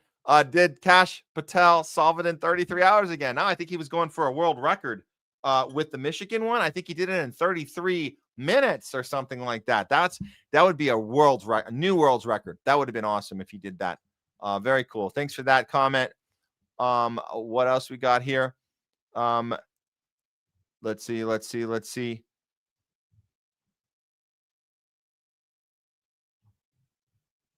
Who are these Muslim Mossad propagandists trying to make people hate all Muslims? Well, we know who they are. Thanks for that. Thanks for the comment. Thanks for watching. Yeah, Obama's a fraud. AOC's a fraud. They're all frauds. And this is in regards to Mamdani. They're all frauds. I know they say feel good stuff, guys. I get it. They say feel good stuff, but That's just how it is. That's just how it is. Oh, thanks for this. Wish to go. The DD's going live in 3 hours.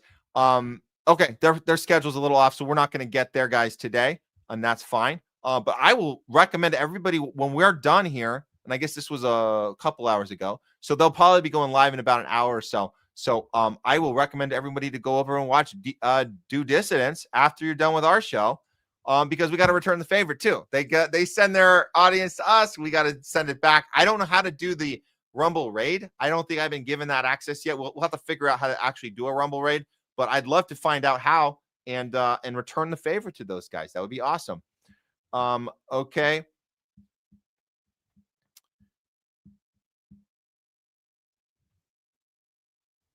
Let's see about Mamdani. We should go. I don't trust Mamdani, but he is pissing off most of the world's worst people. It's all planto though. Voting would be illegal if it actually made a credible difference. Voting would be illegal if it made a we don't know if it'll make a difference, but it is, and I liked, that's why we shared Fee's take on this. So she was saying even if it stirs up the right people and causes the right people not to come here. We're talking about psychopath Zionists. If they don't want to go to New York ever again because he's elected, well, good. Then something good happened. And it is pissing off, as Wishigo, as you're saying, it's pissing off the world's worst people, which are the people you want to piss off. So that is a good thing.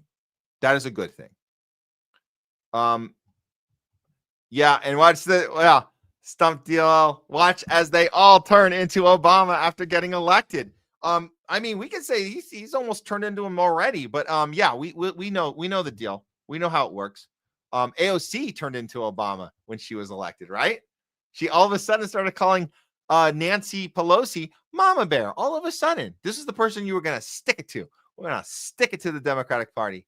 And then the second you get in, you go have a nice little meeting with Mama Bear, and you go on The View the next day, and you tell the View women, those cackling hens, as Leslie calls them, you sit down with those cackling hens, and you tell them, and you coin this term that everybody uses, which is Mama Bear. She's actually really sweet once you get to know her. So we chatted, and we've worked out some stuff, and we determined that I wasn't going to actually do anything that I ran on. I'm just going to pretend to do things, right? Like I'm going to wear a tax the rich dress while my servants carry it up from the floor behind me, and they're going to have their masks on, and I won't wear a mask because I'm elitist now, and they'll all have to be in masks covering their face and their identities because their identities don't matter, and we don't want them getting grandma sick, but I'm allowed to not have a mask. Well, they carry my dress, and it says tax the rich. You guys see the irony in that? Me and Mama Bear were laughing about it, and we both saw incredible humor in that. The twisted irony in me doing that, and the voters will fall for it, and so that's why we're calling her Mama Bear. But that's the game. That's the game. We'll certainly see this. Citizen Bodeo, yes, they will always have Hollywood, right, Matt? They will always have a good amount of Hollywood. But we will always be able to fight back the little sliver that they leave for the rest of us. There will always be a pushback. There will always be a pushback to Hollywood. I will tell you that too. At the same time as they always will have it, we will always have an area where we can push back against Hollywood. And I'm talking about other actors and filmmakers, directors, producers, and crew members that recognize it and can fight back at it. So yeah, we will not go down without fighting. Okay. Hey, we got a lot more. I'll try to do okay, so we're talking about Prop 50. Okay. Kevin Schmidt, appreciate the comment. TDS, the perfect catch-all excuse to dismiss legitimate concerns about the inconvenience of actually engaging with reality. In a sense, TDS would be a convenient excuse. The problem with your argument, Kev, is that we did the work on this and we did deep dive and we looked at the actual proposition and we saw why it was put together, the language of it, which was misleading. We looked at the 5 seats it's creating for California to counter the seats in Texas. We saw that the people that want you to vote yes are telling you that what Trump did in Texas is deceitful and it's a power grab. And so we're going to get back at him by doing the same thing here. So they're telling us what the plan is. And if you have Trump derangement syndrome, you are likely to be okay with compromising your morals to get the greater good done. The greater good is stopping Trump. You know that. That's what Trump derangement syndrome is. So this is accurate. It's not perfect catch-all. It's not an excuse. We're saying that that's the only way you can justify doing something bad for the greater good. That's the way it works. That's the way it works for COVIDians. You're willing to compromise your moral values, your bodily autonomy, your informed consent. You're okay to compromise withholding information from people that might get them to not want to take an experimental jab. If you know about deaths and injuries, you will be for silencing people's stories. Don't let that information out. You'll be for Trump derangement syndrome will make you think that it's okay to silence the Hunter Biden laptop story that we know was true. New York Times knew it was true. Washington Post knew it was true. And they had bragged about the fact that they didn't let the public see it until after the election for the greater good. That's what TDS is. And in the case of California Prop 50, it's not a catch-all excuse. It's a perfect example of why you'd be okay with doing something bad, eye for an eye, and pretend that that's protecting democracy when it's not. What you should be doing is stopping what's happening in Texas. How do you do that? Let me explain. You push for national reform on messing up these maps and redistricting. So you do a national reform on redistricting, and you say you cannot do it in any state. That's how you counter fascism, power grab. That's how you counter it. No one's doing that. So let's look at that, and anyone who's not doing that or thinking about that, I just gave you the idea. It's there. So let's talk about that, and then let's credit people like Arnold Schwarzenegger, who doesn't like Trump, but doesn't have Trump derangement syndrome, because Arnold Schwarzenegger knows how to look at this and say, this is wrong for California. It's wrong to do something bad in California just because they're doing something bad in Texas. It's wrong. That's Arnold telling us that. So that's why we're talking about TDS. Not convenient, accurate. But thank you, Kevin. Really appreciate it. And that wasn't just for you. That's for anybody else who was thinking that as well. Just so you guys understand. We're consistent here. That's what we're talking about. And Leslie agrees too. Yes, TDS, and I agree. Both parties are garbage. It's one party. Of course it is. Of course it is. Thank you, Leslie.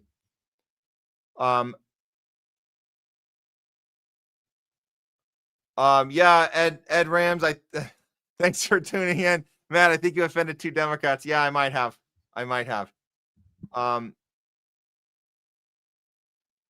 And Citizen Badeo, you know that we covered it. I know you wrote this before, but we covered it. We got a little info on the NBA. You guys can go back and check that segment out. It's still up on our live right now. Also, we'll put the segment up separately, and you guys can see that. We'll have that up in the next few days, hopefully. Yeah, we'll have it up by the weekend. The NBA betting scandal. We covered it, backed by popular demand, and we're going to probably go back to it too when more comes out about it. Fred Edward, yes, anti-Levin crowd member. We agree. We agree with you. Now, Citizen Badeo, watch what you call him. Do not call him Jewish because I don't know why can't you call him There's a reason you can't do it. I don't know why, but just don't do that because there's something they can call you a name, and I don't want you to be called names. So just even though he is Jewish and even though he is a scumbag and he's delusional, all the things you're saying are all true, but I don't think you're allowed to call him Jewish. I think you can only say delusional scumbag. And even then, that's pushing it. They will, you know what? Screw it. Just call them whatever you want because they're going to call you the thing no matter what you say. They're going to call you the thing. So, you know what? Scratch that. You said your piece. We're good. All good. Thank you, Citizen Pendejo. Okay. Let's see a few more here. Yes, we know Levin is a POS. Yes. Thank you for that, Eric. Yes. Let's see what else we got.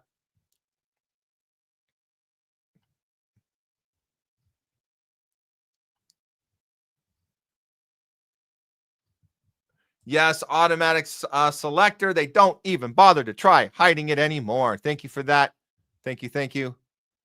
Let's see. If you guys want to put any more Rumble rants in the Rumble chat, we'll bump you to the front. Otherwise, we're going to do about 3 or 4 more, and then I'll get the rest up later when we roll out the credits. Let's see here. Oh, also the YouTube. Let me check the YouTube super chats. I know we had a super chat on one of our videos earlier. That was awesome. I can't put that up here right now, but you guys, I didn't even know you could do that. You can do super chats on the videos we upload. If you guys like a video, you guys can throw a super chat right on the video and it'll be right up at the top. I didn't even know you could do that. It's pretty cool. Pretty cool. Okay. Let's see what else we got here. Okay. We'll do about 3 or 4 more. Okay. I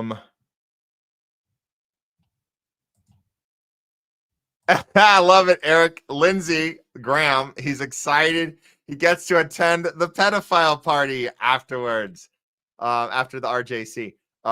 Baby smeckling little boys for dessert. Oh, that is Eric, I don't know. Oh, that is going far. That is going far, but it's pretty funny. Yeah, and Mary Ploppin, 6 to 8-year-olds is where psychopaths decide who they are going to be. That's actually interesting. 6 to 8-year-olds. So parents out there, your kid's turning 5, 6, 7, 8 right now. Take a little bit of an extra notice. Notice how they behave. Notice how they respond to people. Notice their lack of, or if they have an abundance of, empathy. Look for that. Very important that we look for that at that age. What is empathy? They don't know how to say it. They don't know how to pronounce it. They don't know what it is, but they will show it to you if they have it. Pay attention. If they haven't shown you that they have empathy by 6, 7, or 8, you might have a problem. You might have a sociopath. Just pay attention. Very important, parents. Very important. And this is empathy for anything, like a living animal, another child. This is a good one. Watching TV. You watch an after school spot. I don't know what 8-year-olds are watching, but if there's an emotional trigger in the TV show or film, like the Disney film or whatever the hell, Pixar film you're watching, pay attention to your child. Are they emoting along with the other kids? Are they emoting along with you and other family members and friends? If they aren't, you might have a problem. Look for that. Very important. Very important. Okay. Here we go. A couple more and we'll it has to be Morgan Freeman. That was the comment that I thought was such, and thank you for that. Food Funds 531. That was a comment that it could have been actually Morgan Freeman. I don't know. No, it was probably just a guy using his name, probably. But it had to be the guy that played God in. What did he play God in? He played God in Bruce Almighty. That was it. Bruce Almighty. And then he followed it up with Evan Almighty. Not as good. But yeah, he had that. Morgan Freeman had that voice, the voice of God. He finally played God. Because he's such a good narrator. And this guy using his name is telling us exactly what the plan is that Newsom's doing here in California. He's telling us the plan and still saying, do it.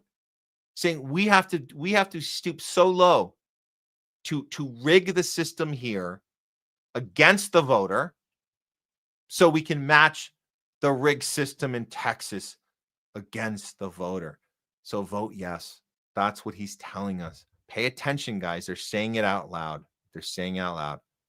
And Stump, Yeah, absolutely. We have so many war criminals.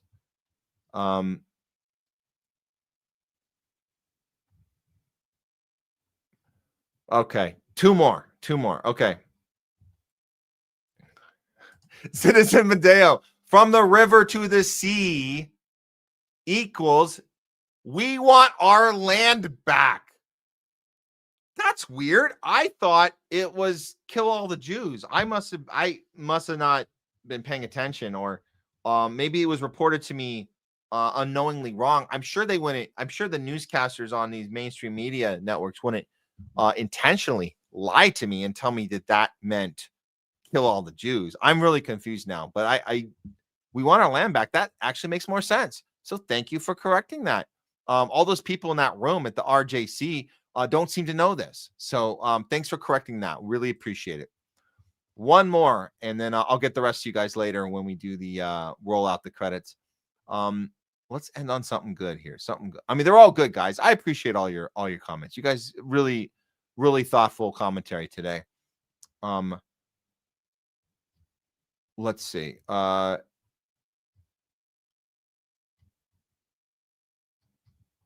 Last one, good one.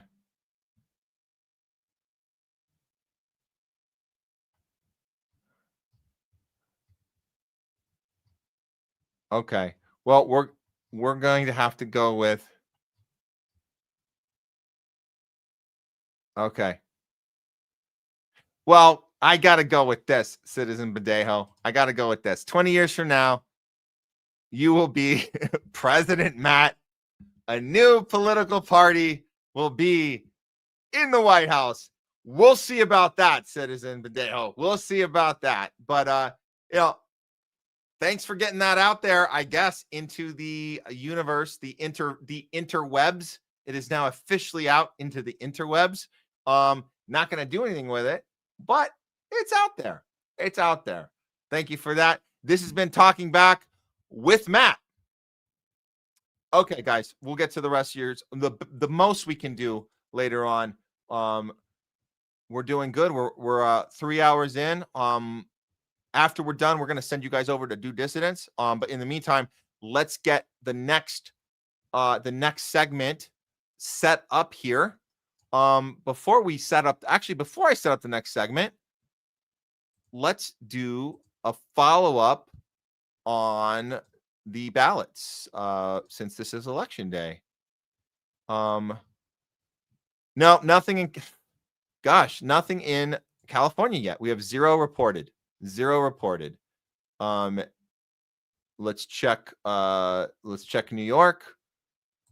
Let's check New York real quick. Here we go. Where is the, hold on, let me grab this. Okay. We're fumbling a little bit. Thanks for sticking it by with us. Okay, the New York mayor results.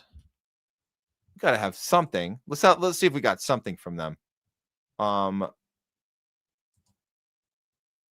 Nope. We are still at zero, guys. We'll keep an eye on it. We'll check back in before we sign off. But that's it. That's it for now. Okay. Moving on. We're gonna do what story we got two more stories for you. These are good. Sometimes we save the best for last. Oh, this is a good one. Oh shoot. You guys, if you haven't heard of Scott Adams, he's the guy that did Dilbert. Let me set this story up. Oh, this is a good one. We're gonna have to call this a we know what it's not. We have to do a we know what it's not with this, but we'll focus on Scott. We're not gonna do. We had some died suddenlies this week, but it's only Tuesday and we already have some died suddenlies. We're gonna cover those ones on Thursday with Jay. We'll cover some died suddenly. There was actually some big ones this week. There might be a few more before we get to Thursday. But this episode, we know what it's not. I want to focus on Scott Adams. So I'm just setting this up. Hold on. Give me 1 second, guys. I didn't want to go to a break because I just want to get this one done. Okay. Okay, I think we're good. Let's get started with, we know what it's not. Here we go. But the virus stops with every vaccinated person. But this is a pandemic of the unvaccinated. The conspiracy theory about this related to vaccine, you're right. We had to really move at the speed of science. Doctors are baffled. They're looking into it. The rest of us are hanging around, hoping that they can tell us something about what happened. This medical emergency that just came out of nowhere. It was very sudden. It was very unexpected. We don't know what happened. But if there's one thing we do know while we're waiting to hear the results, if there's one thing we do know, and that is we know what it's not. We're going to look at Scott Adams, who earlier this year publicly revealed that he had rapid cancer, rapid prostate cancer, stage 4. And if you guys know Scott Adams, creator of Dilbert, he's had some controversy over the last 5 years. We'll look at some of that and how it relates to this. But the reason this is an important story right now is that Scott is saying publicly that he's getting to the end. He's not going to make it. And his last-ditch effort as a Kaiser Permanente member in Northern California, he seems to be unable to get the treatment that he signed up for, that he qualifies for, and that could be a problem. The treatment is called Pluvicto. And we're going to learn about this right now, what's happening and what Scott Adams was able to obtain by being Scott Adams, an elitist, high-end dude with millions of followers and fans. He was able to fast-track this treatment. But let's see, let's walk this thing through from the beginning, and then we'll discuss it. We'll discuss it because this one is very loaded story. In this week's We Know What It's Not. Okay. So the San Francisco Chronicle reports, this is just less than 48 hours ago, that Scott Adams says, I am declining fast. And he's the Bay Area creator of Dilbert, and he's begging Trump for help with Kaiser treatment. Well, let's look at the tweet that he put out. Over the weekend, he says, on Monday, I will ask President Trump via Twitter X to help save my life. He offered to help me if I needed it, and I do need it. As many of you know, I have metastasized prostate cancer. My healthcare provider, Kaiser in NorCal, has approved my application to receive a newly FDA-approved drug, and it's called Pluvicto. But they have dropped the ball in scheduling the brief IV to administer it and can't seem to fix that. Hate to break it to you, Scott, but they didn't drop the ball. That's how they run things at Kaiser. And no, you're not getting special treatment from them because this is how they treat everybody. That's how it goes. But let's see if you're able to get some special treatment outside from Kaiser. So he tells us in the tweet on the weekend, he says, I'm declining fast. I will ask Trump if he can get Kaiser of NorCal to respond and schedule it for Monday. That will give me a fighting chance to stick around on this planet a little bit longer. It's not a cure, but it does give good results to many people. Okay. Well, let's see. Let's hear him announce this. This is Scott, and he does like to go on, and you guys might recognize this dude because he does have millions of people watching him. Even though he no longer does his Dilbert, I believe he was he was fired from when he did some sort of like racist tweet of some sort earlier last year, the year before. The guy has a mouth on him. He certainly has a mouth. But let's see what he says about his cancer treatment or his cancer diagnosis. This was earlier this year. Know that I have terminal cancer. So I've got prostate cancer that's metastasized, and once it metastasized, you don't have the options of curing it like you would if it was localized. And 5 months ago or so, the pain started, because the tumors are all over my body. And I was unable to walk. I was using a walker and a wheelchair, and I was just racked in pain every single day. Every day was a nightmare. And in California, you get to choose your end date if you want to, meaning you can take your own life with a very civilized process that's legal in California. So I had planned that I, wouldn't want to live in excruciating pain forever because, my productivity was not going to be that good anyway. And I'd picked a time for that. And I like how he's sitting there with Jordan Peterson. That's interesting. Leave it at that. I'll leave it at that. Time was this week. But what happened was I had also been looking at some other alternatives, another drug that was kind of new. And in one of the requirements for the new drug is that first I have to take these castration drugs, they call them, which I'd been putting off because no guy wants to sign up for castration, but they literally turn off your testosterone, which is why they call it that. And the cancer needs the testosterone to grow. What I didn't realize is that the moment I started taking the testosterone blockers, which was just about 3 weeks ago, I think, it removed all of my pain. And now I can walk again, unaided. My day is largely just completely normal. Now, it probably bought me maybe something like months to a few years. Nobody knows, because eventually the testosterone blockers, your body acclimates to them and, does a workaround. So it won't last forever, but we've hit the age of AI, and there's probably something in the lab somewhere that can fix me. And I've got this little window where the pace of scientific discovery, especially in healthcare, will probably be wilder than it's ever been before.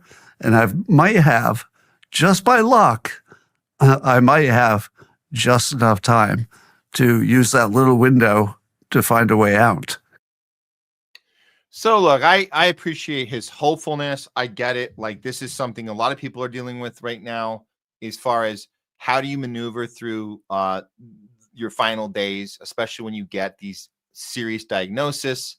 You have very limited options. You have to start making sacrifices. He's sacrificing his own testosterone. He calls it castration, in order to just hold on. And he sees that the pain has been relieved, and now he was about to set his death date, and then he changed his mind because the pain went away. Okay.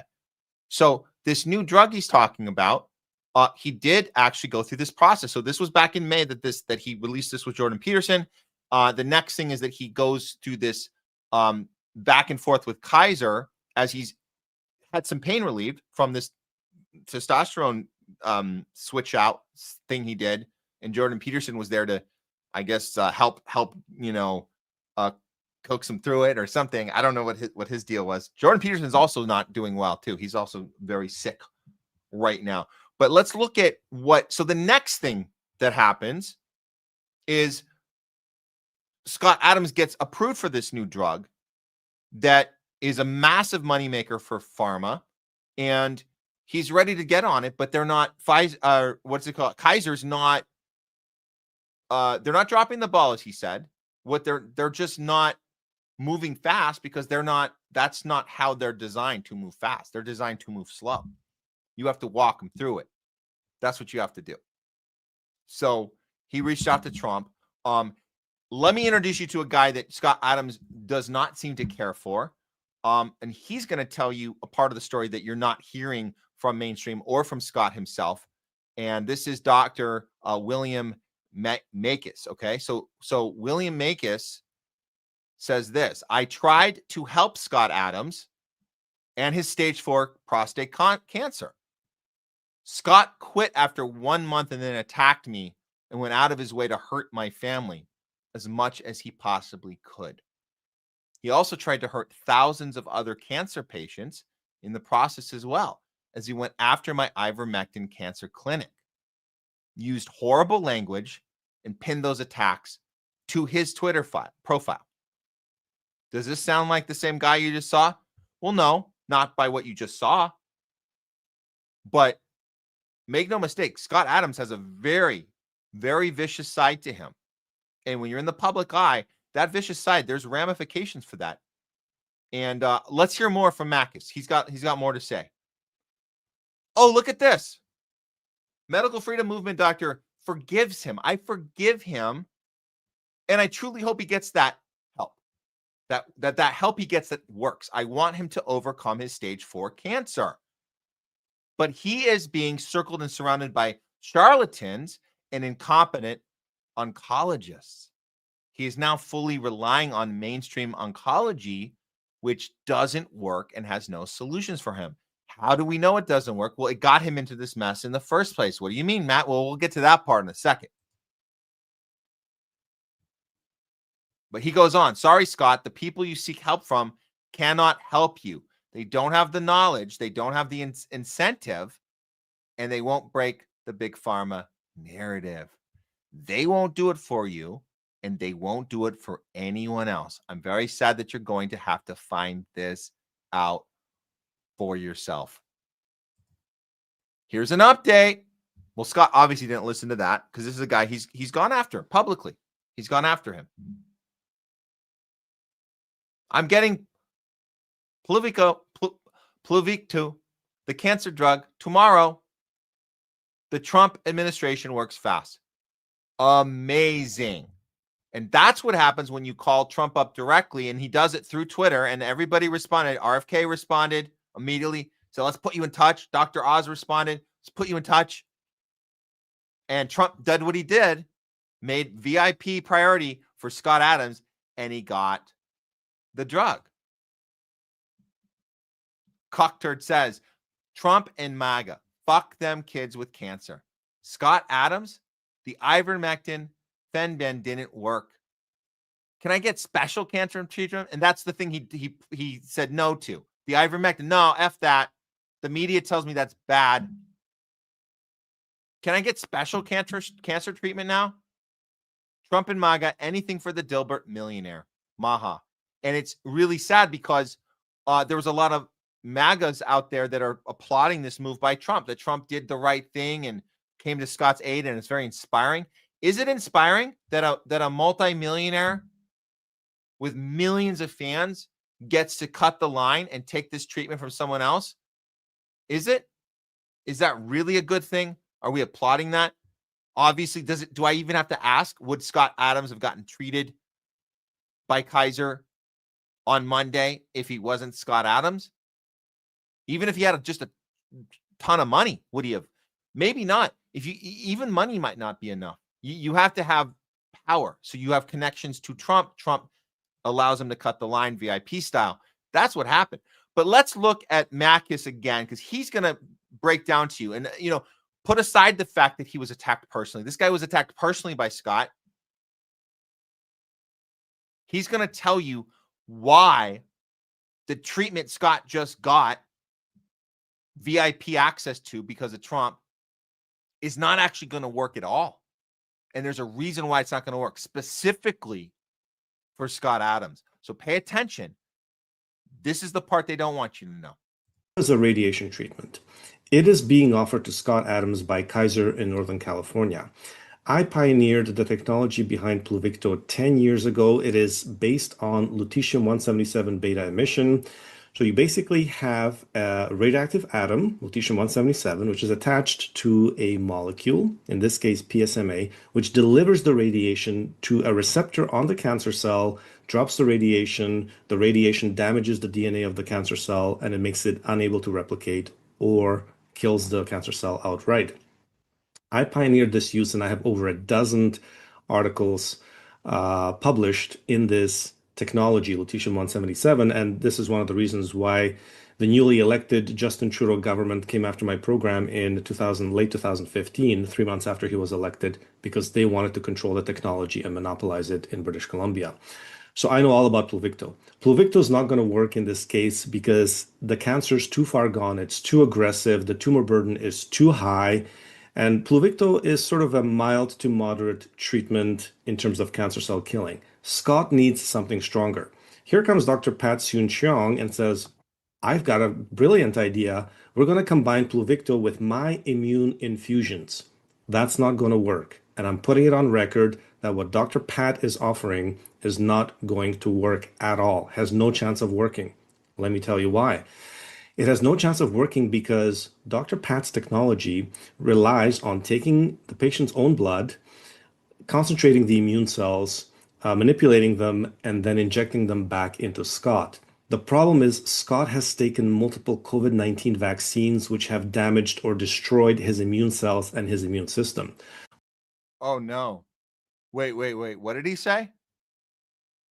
Scott has taken multiple COVID vaccine mRNA injections, which has damaged his immune system.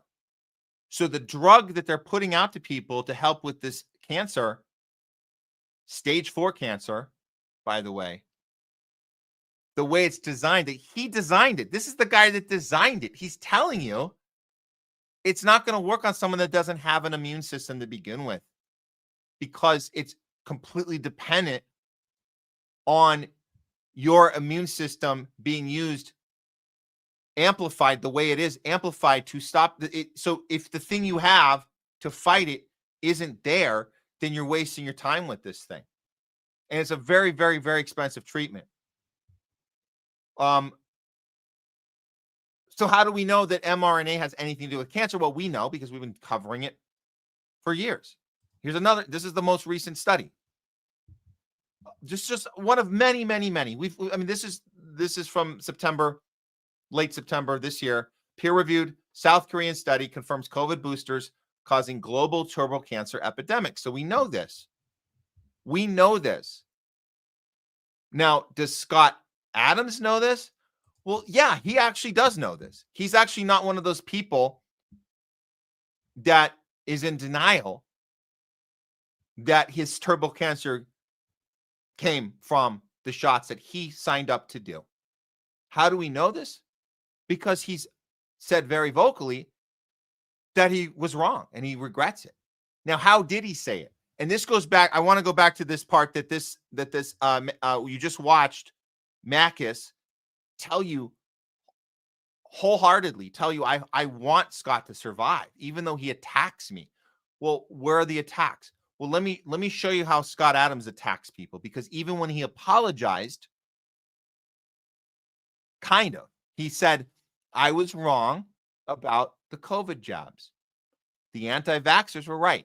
Let's hear it from his own mouth. I want you to listen to the guy tell you in the very condescending, sarcastic way of why he was wrong and anti-vaxxers were right.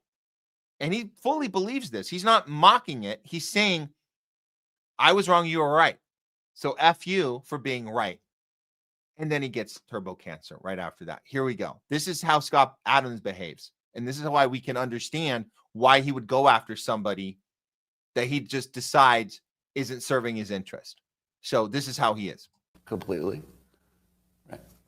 Having said as clearly as possible that the anti-vax people seem to be the winners, I want you to hear that clearly. The anti-vax people appear to be the winners. The anti-vaxxers clearly are the winners at this point, and I think it'll probably stay that way. And I don't want to put any shade on that whatsoever. They came out the best. They have the winning position. The unvaccinated have a current advantage because they feel better. The thing they're not worrying about is what I have to worry about, which is, I wonder if that vaccination 5 years from now, because really the anti-vaxxers, I think, were really just distrustful of big companies and big government. That's never wrong. It's never wrong to distrust government. It's never wrong to distrust big companies, right? So if you just took the position, let's just distrust everything the government did, well, you won. You won. You won completely. I did not end up in the right place. Agree? You would all agree with that, right? I did not end up in the right place. The right place would be natural immunity, no vaccination. I mean, it's interesting that he's admitting this, and this was well before he got the stage 4 prostate cancer. It's almost like his mindset might have opened up the tunnels of darkness, and I don't mean to laugh at it, but it's oddly ironic that a guy like this, and again, like I'm like the doctor that he came after and attacked, and try to shut his clinic down by saying what he's doing isn't working for him, therefore it shouldn't work for anyone else. Ivermectin saved so many lives, billions of lives. Ivermectin has saved, and he's going to go after the guy who's trying to help him from something that he wishes he didn't do.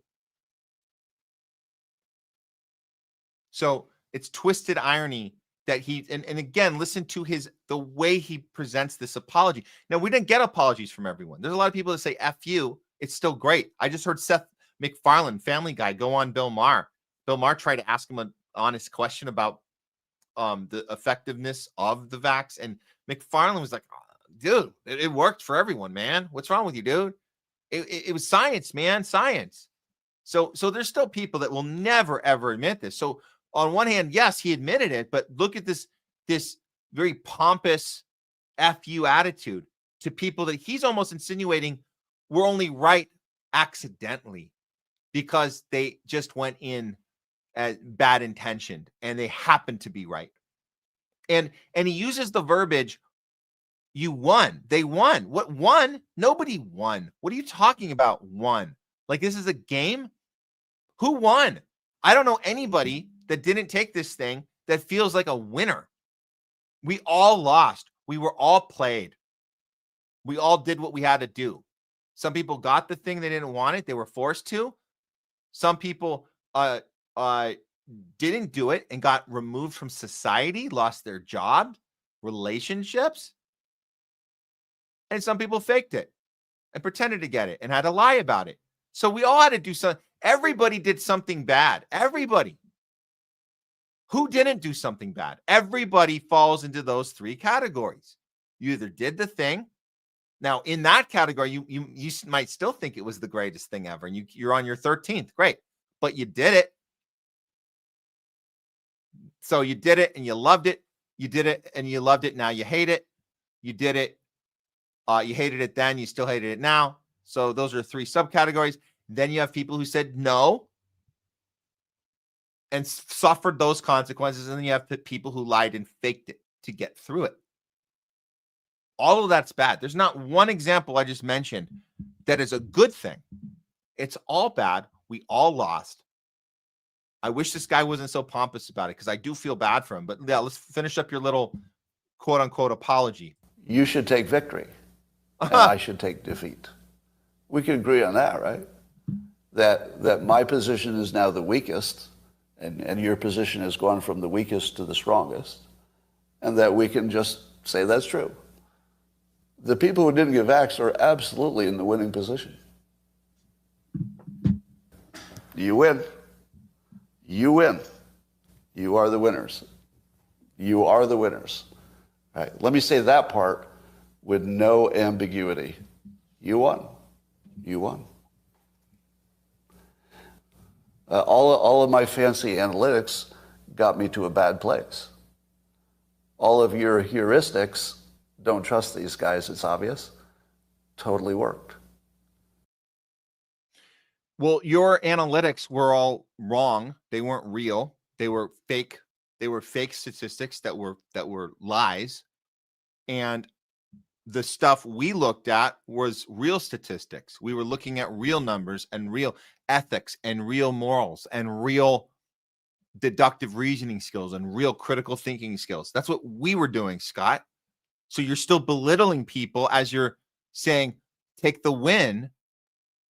Again, nobody won. Everybody lost. Everybody's in one of those categories. And none of them are good outcomes. The best, worst outcome, they're all bad outcomes, but the best of them would be, if you're still delusional, like Seth MacFarlane. I'm only saying he's an example because I just saw him on Bill Maher. Go check it out. It's really ridiculous. The guy saying, "Oh, everything's great, man. Nobody got hurt. Nobody got injured. We're all good. We're all good." That's the best outcome, is that you're still delusional and think that it was awesome.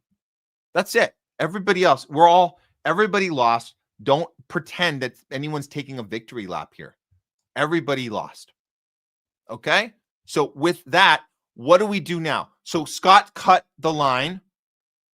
Half of the MAGAs think it's a great thing that Trump took him out of line, gave him a drug that's probably not going to work. Well, let's look at this. Let's look at this drug. This is what we know about it. Pluvicto.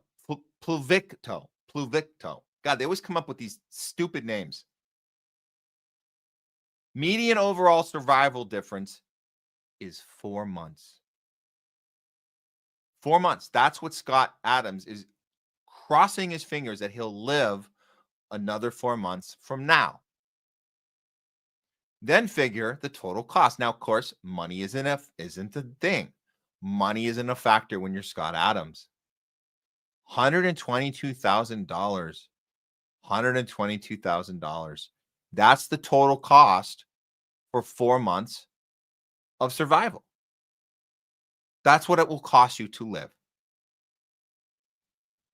So if you divide that by 4 and then divide that by 30, it's just over $1,000 a day to stay alive.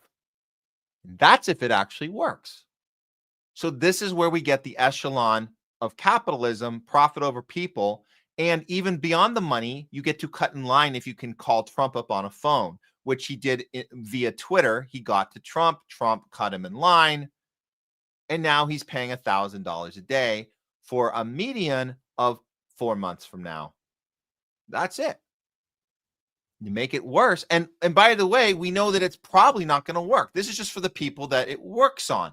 We know it probably won't work for him because for it to work, it's dependent on your immune system being intact, which we know it's not, because he's vax injured, and he knows he's vax injured. He's connecting the dots to the cancer, but he's still willing to smear medical freedom movement doctors who got this right, who he accuses of, oh, go ahead and take a win. He's still willing to accuse and belittle and take business away from people helping people with ivermectin, which we know works.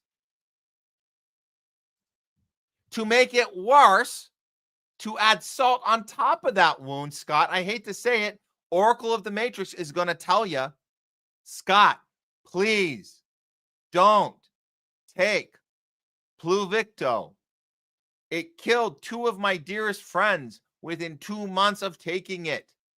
They died miserable deaths. My son's mother went the same way. They gave her Pluvicto, and she was dead within 3 weeks. It was horrible to witness. And there we are. That's where we are. That's where Scott Adams is. And it's again, like I'm not, it's good that he has self-awareness and can reflect on bad decisions. I don't like the fact this guy's parading around, belittling people, and yet there's still good-hearted people trying to help him and warn him that this might not be the thing to do. You might want to go back to your original plan of planning out your own, end of days. But if you have the money, go for it. $1,000. Guess who doesn't have the money? Everybody else that's waiting.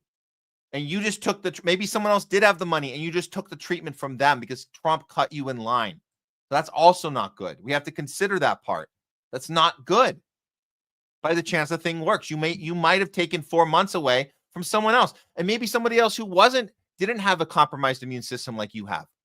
Maybe somebody else this would have worked better on, but because you're Scott Dilbert Adams, you can get cut in line. And then there's still people, MAGAs, that are celebrating this accomplishment. Like what a great guy Trump is. What a great guy RFK is for getting you out of line, you elitist scumbag. I'm sorry. I'm not mincing words here. I'm telling you, this guy's he's done more harm than good on this planet. He's still belittling people even after discovering the big life-ending mistake he made. But we don't know for sure because we know what this segment is called. So we know we can't say for sure. But to end it out, again, we'll save the unexpected sudden collapses for Thursday's show. For now, let's just hear a registered nurse, whistleblower. Her name is Michelle Spencer. She's going to tell you how bad it was in the hospital. And you guys can connect the dots yourself. I'm not going to because this is not related. People just get cancer and they die. It's a thing. It could happen at any age now, apparently. So we're not looking into it. We know what it's not, though. But let's hear how bad it was. This is Michelle Spencer, registered nurse, about Pfizer and how horrible Pfizer is. Sonographer who's been a sonographer for 40 years. And That's a person who reads sperm? ultrasounds. Oh. Yeah, so she can read ultrasounds and she can tell the mother, oh, you got Pfizer, you got Moderna. And if they're like, well, no, I didn't get the vaccine. Well, the placenta has these characteristics of this shot, and the dad is responsible for the placenta health. And so the placenta will carry dad's DNA. So if it's there, it's from dad. So even if the mother didn't receive the shot, but the dad did, it still will affect the baby. That's true? That's Yes. not a myth? No. Because that was a joke a few years ago. I'm selling my sperm for $100. Yeah, that's for real. If you're a pure Unvaccinated blood sperm. it's probably up there in price, yes. Because it's very true. Yes, that mRNA protein, it's in the sperm also. So it does For how long? affect the Years? baby. Decades? Well, the babies are still being born dead, and we're in 2025. And so mothers aren't necessarily receiving the COVID vaccines anymore. They are getting they're getting vaccinated for Tdap, the flu, and then like RSV is a newer one. When they go to their doctor, they push all of these. So whether it's COVID or it's these new ones, I'm not sure, but the babies are still dying. And it's every time I go to work, there's a dead baby. And that never should be normal. Literally. Yes. Every time you go to work, you see a Yes. dead baby. There is a dead baby. Yes. 4 per year, 4 per week now. Yes. Yeah. Still. Almost November 2025. Yes. And I have asked many nurses. Are they okay with this? Yep. And they all say, I appreciate what you're doing. I believe you, but I can't lose my job. What are you asking them to do? To speak with me as a witness to what we have observed. Like, yes, do you see 4 dead babies per week? I'm not the only one that's crazy. Here's another nerd that sees the same Correct. stuff. Yeah. Well, good for her for having the conversation. I hope there's some that bite, some nurses that bite. We know our own Leslie RN, she bites on this, but there's unfortunately too many that don't want to have that conversation and just want to go along with, oh, well, things happen now. So circling back to Scott Adams, I would just say this, look, man, like I'm with the other doctor that tried to treat you. I say, I hope you figured this out. I hope you survive. But just know when you have so much influence as you do, you have to understand there's consequences for that influence. We hold you to a higher standard than everybody else because one little pinned post on Twitter, you can take down somebody's doctor's office because you didn't like because your ego got hurt or you made a bad decision. You blame it on that person. We see how you can erupt. We know you got fired for a racist rant you did. I'm not going to get into that one right now, but you guys can look that one up. So when you get unhinged like that, there are consequences for how you talk and how you belittle people. Even though you're fully self-aware of what happened to you. Unlike a lot of people who don't want to draw the connection, you actually do. We're not drawing the connection. You are, Scott. We're just reporting on it because we know better that we need to wait for the doctors to get back with the information. They just don't have it right now. Doctors are baffled. They have no idea what's happening to people with the turbo cancers and the drop dead suddenlies and the heart problems and the neurological problems. They have no idea what's going on. We're not pretending to be doctors. We just need to wait for them to figure it out and come back and tell us what the reason is. But in the meantime, rest assured, we can be certain that we know what it's not. Okay. We're gonna just check to see. No, we don't have Nick. So here, what we'll do is we're gonna reschedule Nick Cruz, Revolutionary Blackout Network. We will reschedule him for a upcoming episode, and we will let you guys know when he's on. Also, I mentioned earlier we were gonna have Keaton Wise join the show. We'll have that. We'll lock that in soon as well. I don't see any other Rumble rants going on or anything there. I checked our YouTube. I think we're good on super chats for now. If any come in, we'll throw them up. We have one more story for you guys, and then we'll sign up. We'll sign off.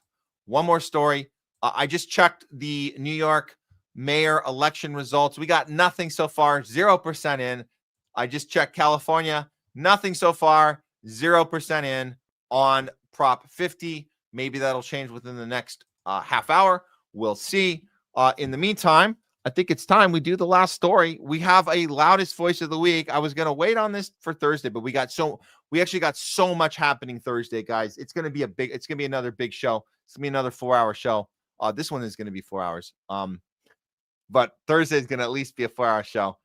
So we'll have that. We'll have other stuff for you then. And Jay Scott will be on. Craig Pasta, I think, is coming on.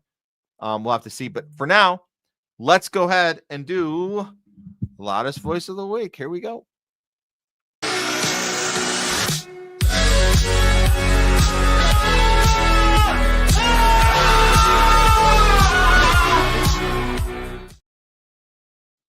It's the loudest voice of the week.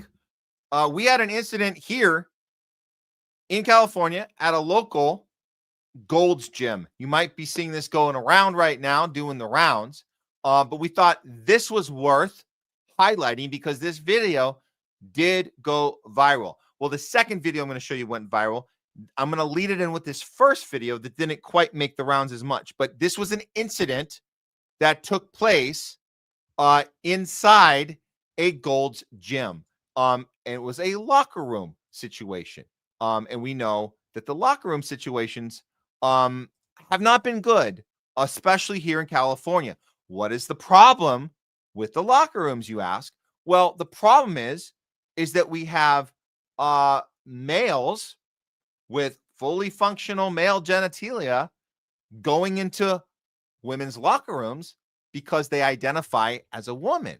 The problem is you're making a lot of women uncomfortable, and the establishment isn't doing a goddamn thing about it.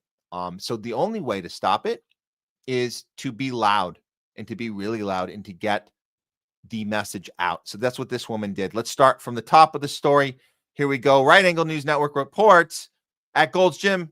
Oh, this was in the Bronx? Why did I say it was here? No. You know what? Somebody else misreported it as California, and I looked at that. Unless this is okay. One of the two. It was either the Bronx or California, but let's go with the Bronx for now. I think someone else might have misreported it. Okay, doesn't matter. Gold's Gym. A lot of people go there. Gold's Gym in the Bronx is under fire after staff revoked a woman's membership and escorted her out with police after she bravely confronted a man pretending to be a woman in the woman's locker room. And Aaron Elizabeth HealthNutU says, I'm canceling my membership at Gold's Gym after they threw this woman out who was verbally abused by a man dressed up as a girl in the woman's locker room. Please cancel with me and help me boycott these groomers today. This is my old location. Okay, so this was at her old location. Well, let's look at the incident that happened in the right outside the locker room, and then the video that someone else uploaded in the lobby of the Gold's Gym, which went viral. Okay, here's what went down right outside of the locker room. Did you tell me or not that women like to see I'm dick? the guy asking you a fucking question. Exactly, exactly. Get Get out of the way now. No, now he knows how to be a man, right? Now he knows how to be a man. Stay out of the women's locker room. We don't want it. He needs to have his gym membership revoked for that shit. And the woman told you. He assaulted me. The girl told already. We already filed reports. No. That's fine. I want the video. You can't get rid of me for this. I'm a woman and I have every right to not want a man in the restroom when I'm naked. There are girls naked in there. Look at them walking in there like it's okay. It's not okay. I understand. I'm not causing. So yeah, as she's indicating here, they let the man right back in to the women's locker room, and they revoked this woman's membership for being, I guess, too loud. So this is the video that ended up going viral that another gym member took of her, I guess you could say, meltdown, but I would say her announcement in the lobby to the other members of what just happened to her. Check it out. Them men, grown men with big dicks in the women's locker room. And that's why I'm getting kicked out. And I want to make sure the girls know. The fuck? Everybody saw that man in the fucking locker room. No one's saying shit. And I'm fucking done with it. It's fucking stupid. It's dangerous. Me naked in front of a man without my permission. But I ain't the one who gets kicked out the gym, y'all. I'm terminated for not wanting men in the locker room. So she's been terminated for having a problem with a biological man who has not removed his genitalia, has it out in the locker room. And why isn't people coming to her rescue in this moment? Why are people compliant with this? Is it because they don't want to appear to be transphobic? Is it because they have been conditioned to think that to be on this woman's side means you're anti-woman and this woman is the one with the problem? Could that be it? I try to understand this. I try to understand why we can't all agree on this one thing. How has this become an issue of we're going to call you a name if you have a problem? We see this with everything. If you have a problem with a thing, you are racist. If you have a problem with a thing, you are anti-Semitic. If you have a problem with a thing, you are anti-science. If you have a problem with a thing, you are anti-trans. If you have a problem with a thing, it goes on. You guys know the list. You're anti the thing that you have a problem with. You just hate that thing. You don't actually have a critique of a system that isn't working. That's not real. They don't want you to talk about the critique of a system that is failing. You just have a natural hatred to another thing. That's the problem, right? Is that why everybody's quiet? They don't want to have the name call, the anti whatever, fill in the blank. In this case, anti-trans. I don't want to be called that. Anti-woman, because we were told LGBTQ plus. We were told that is being pro-trans and pro-woman. So if you have a problem with the trans part, it means you have a problem with women. So then what is this woman's problem? Is she anti-woman? Who's anti-what? I'm confused now. I'm confused. There's so many anti-this, anti-that, pro-this flag, anti-that flag, this flag good, that flag bad. I'm totally confused now. I don't know what to think.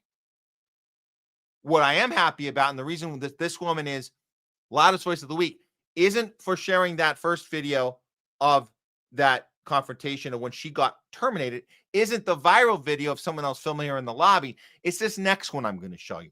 This is why she gets loudest voice of the week. And I want you to watch this. This is her own recording after she got in her car and recovering from this incident, and her adrenaline calms down, and she decided to get her own phone out on her own terms in her own space, and she talked to whoever wants to listen. And she told us her experience. And that's the important part of this story. Listen very carefully, particularly to the end of what she's saying. But she'll walk you through it. This is a real experience. This is a woman who had a real experience. And she, as far as I'm concerned, she's pro-woman, talking to other women and any other man that wants to listen to what happened to her and why it's not okay. Take a listen. I just had the worst experience ever at the gym, at Gold's Gym, and I think this is probably happening at gyms across America, where like trans women are going into the women's locker room and not really caring about how women feel about it. And it's really hurtful, yo. Like, how you gonna say you want to be a woman or that you are a woman, but you don't give a fuck how women feel? Today I was naked in the locker room. I turn around and there's a man there in boy clothes, lip gloss, standing there looking at me. I'm butt naked. So the first thing I think is maybe there's a worker in here. Maybe I missed the sign. I say the word sir to say, sir, what are you doing in here? He goes, don't fucking talk to me. I'm a woman. I have a right to be in here. Immediately, I'm fucking pissed because I'm butt naked. I feel violated. I feel like weird. Like, I don't want to deal with this, right? So the girls are walking in and they're seeing the commotion and they actually chime in and say, yo, I don't know why he's in here. He's not supposed to be in here. And then I talk to the people that work at Gold's Gym and they don't really have anything to do. They just like, oh, we can file a report about it, incident report. What the fuck is going on? Like, listen, how can you say you're a woman or you want to be a woman and you don't care how women feel? That's nothing more manly than not giving a fuck about how women feel. Great point. Never heard it worded that way. Remember that one. And there's more to this, but remember that part. How can you be pro-woman when you don't give an F or you don't care how women feel? That's as simple. I mean, that's breaking it down as simple as you can get it. It's hard to argue that. It's really, really hard to argue that. Where is the empathy from the woman that is supposed to be welcomed into the LGBTQ movement? Where is the empathy from that new addition to that space? Where is it? Why is it just anger and hatred directed in this woman's way? Keep talking because she's got more to share. Her personal story. Keep listening. This part's just as important. I'd like to think. And I get it. Like, everybody has their own things. And I don't explain. I don't want to say that I know everything about gay rights or trans rights. I'm a lesbian. I've been a lesbian my whole life. I treat people how I want to be treated regardless of whatever their sexual orientation is or whatever they decide. So I'm not transphobic and I'm not homophobic. I'm not straightphobic. I'm not racist. None of these things. I just believe in treating people how I want to be treated. Why do you guys think it's okay for men to be in the women's restroom? And like, when is the cutoff point? Is it like, oh, you cut off your penis, you can come in here? Why aren't women making the laws? And if you really want to fucking be safe and feel good, why don't we just make trans restrooms? Because it ain't right. The way I feel right now. And don't come into my comments about he gay, he ain't looking at you. I don't give a fuck, bro. It's about a feeling, yo. Like, if you never been a little girl who been touched or been through some shit, you won't understand that feeling. And you've never been a little girl.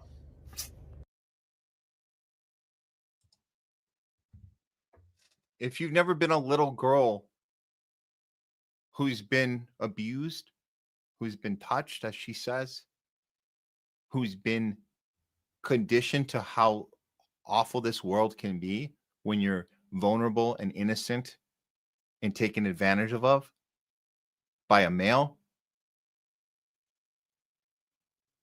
If you've never been that little girl, can you have empathy here? You want to be a woman, but have you ever been that little girl?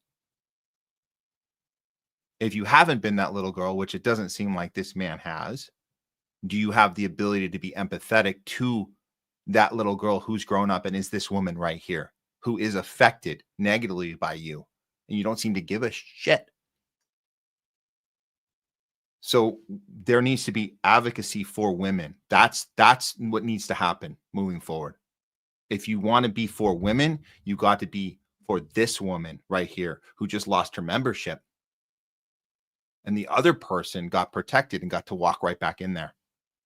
So let's be on the right side of this one And that's what pro-woman is protecting women's spaces, period. That's what this is about. And if this video can just get enough people's attention, I hope more people see this last one. Although the big one that blew up was that second one, the one that was in front of everyone. But this is the most important part. So I hope you guys share this. Let people see this is the real story, the real experience from the woman in this scenario. And she is LGBT. She is LGBT. And she's saying, I'm not okay. So let's understand that, and let's try and fix this problem, because this is a systematic problem that needs to be corrected somehow, and we need to be on the right side of it. So that's this week's loudest voice of the week. Okay. Winding down. Here we go, guys. Oh, what a good show we've had. I'm so happy you guys stuck with us, even though we didn't have Nick, we didn't work out the thing with Nick. We'll figure it out next time. But you guys were awesome. I wish I could have put up more of your guys' engagement throughout, but we had a great show. We had a 4-hour show. We did it all ourselves. Guys. One on many. We held it down. Give your guys a pat on the back. Good job. We all did it. We did it with a 2-minute break throughout the whole thing. 4 hours, 2-minute break. Awesome. I'm going to go report it to HR, though. That's not acceptable. We should have at least a 10 to 15 minute break for every 4 hours. So I'm going to take it up with HR. But in the meantime, let's go ahead and thank you guys. And we will be back Thursday. Like I said, Jay Scott will be joining us. I hope Craig will join us as well. We got a lot of more stories that we're going to have to get into. We just didn't have time for it today. But we'll leave you with this today. For the outro, because today was the day that Darth Vader passed away, aka warmonger, war criminal himself, Dick Cheney. And I mentioned earlier in the show that Bernie championed Dick Cheney most recently. Bernie Sanders, that's right, championed Dick Cheney, and they did a commercial together. Here's another cartoon I'm going to leave you with, a cartoon that someone else, I don't know who made the cartoon, but it's pretty funny, and it's Bernie and Cheney telling you to vote for Kamala Harris. Who would have thought it? The war criminal himself with Bernie the puppet. Take it away, guys.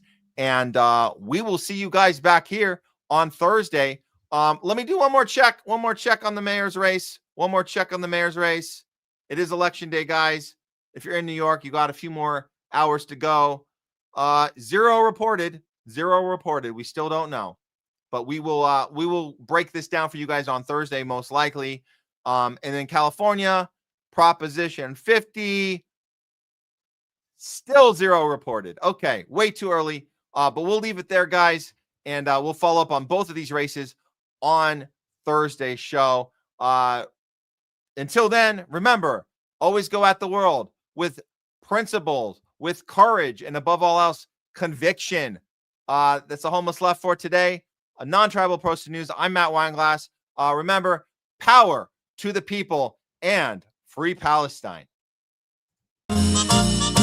Dick, we never got along. Correct. You were a warmonger. And you were a commie. Surprising to be on the same side as you. Surprising to me, too. I'm still on the left. I'm still on the right.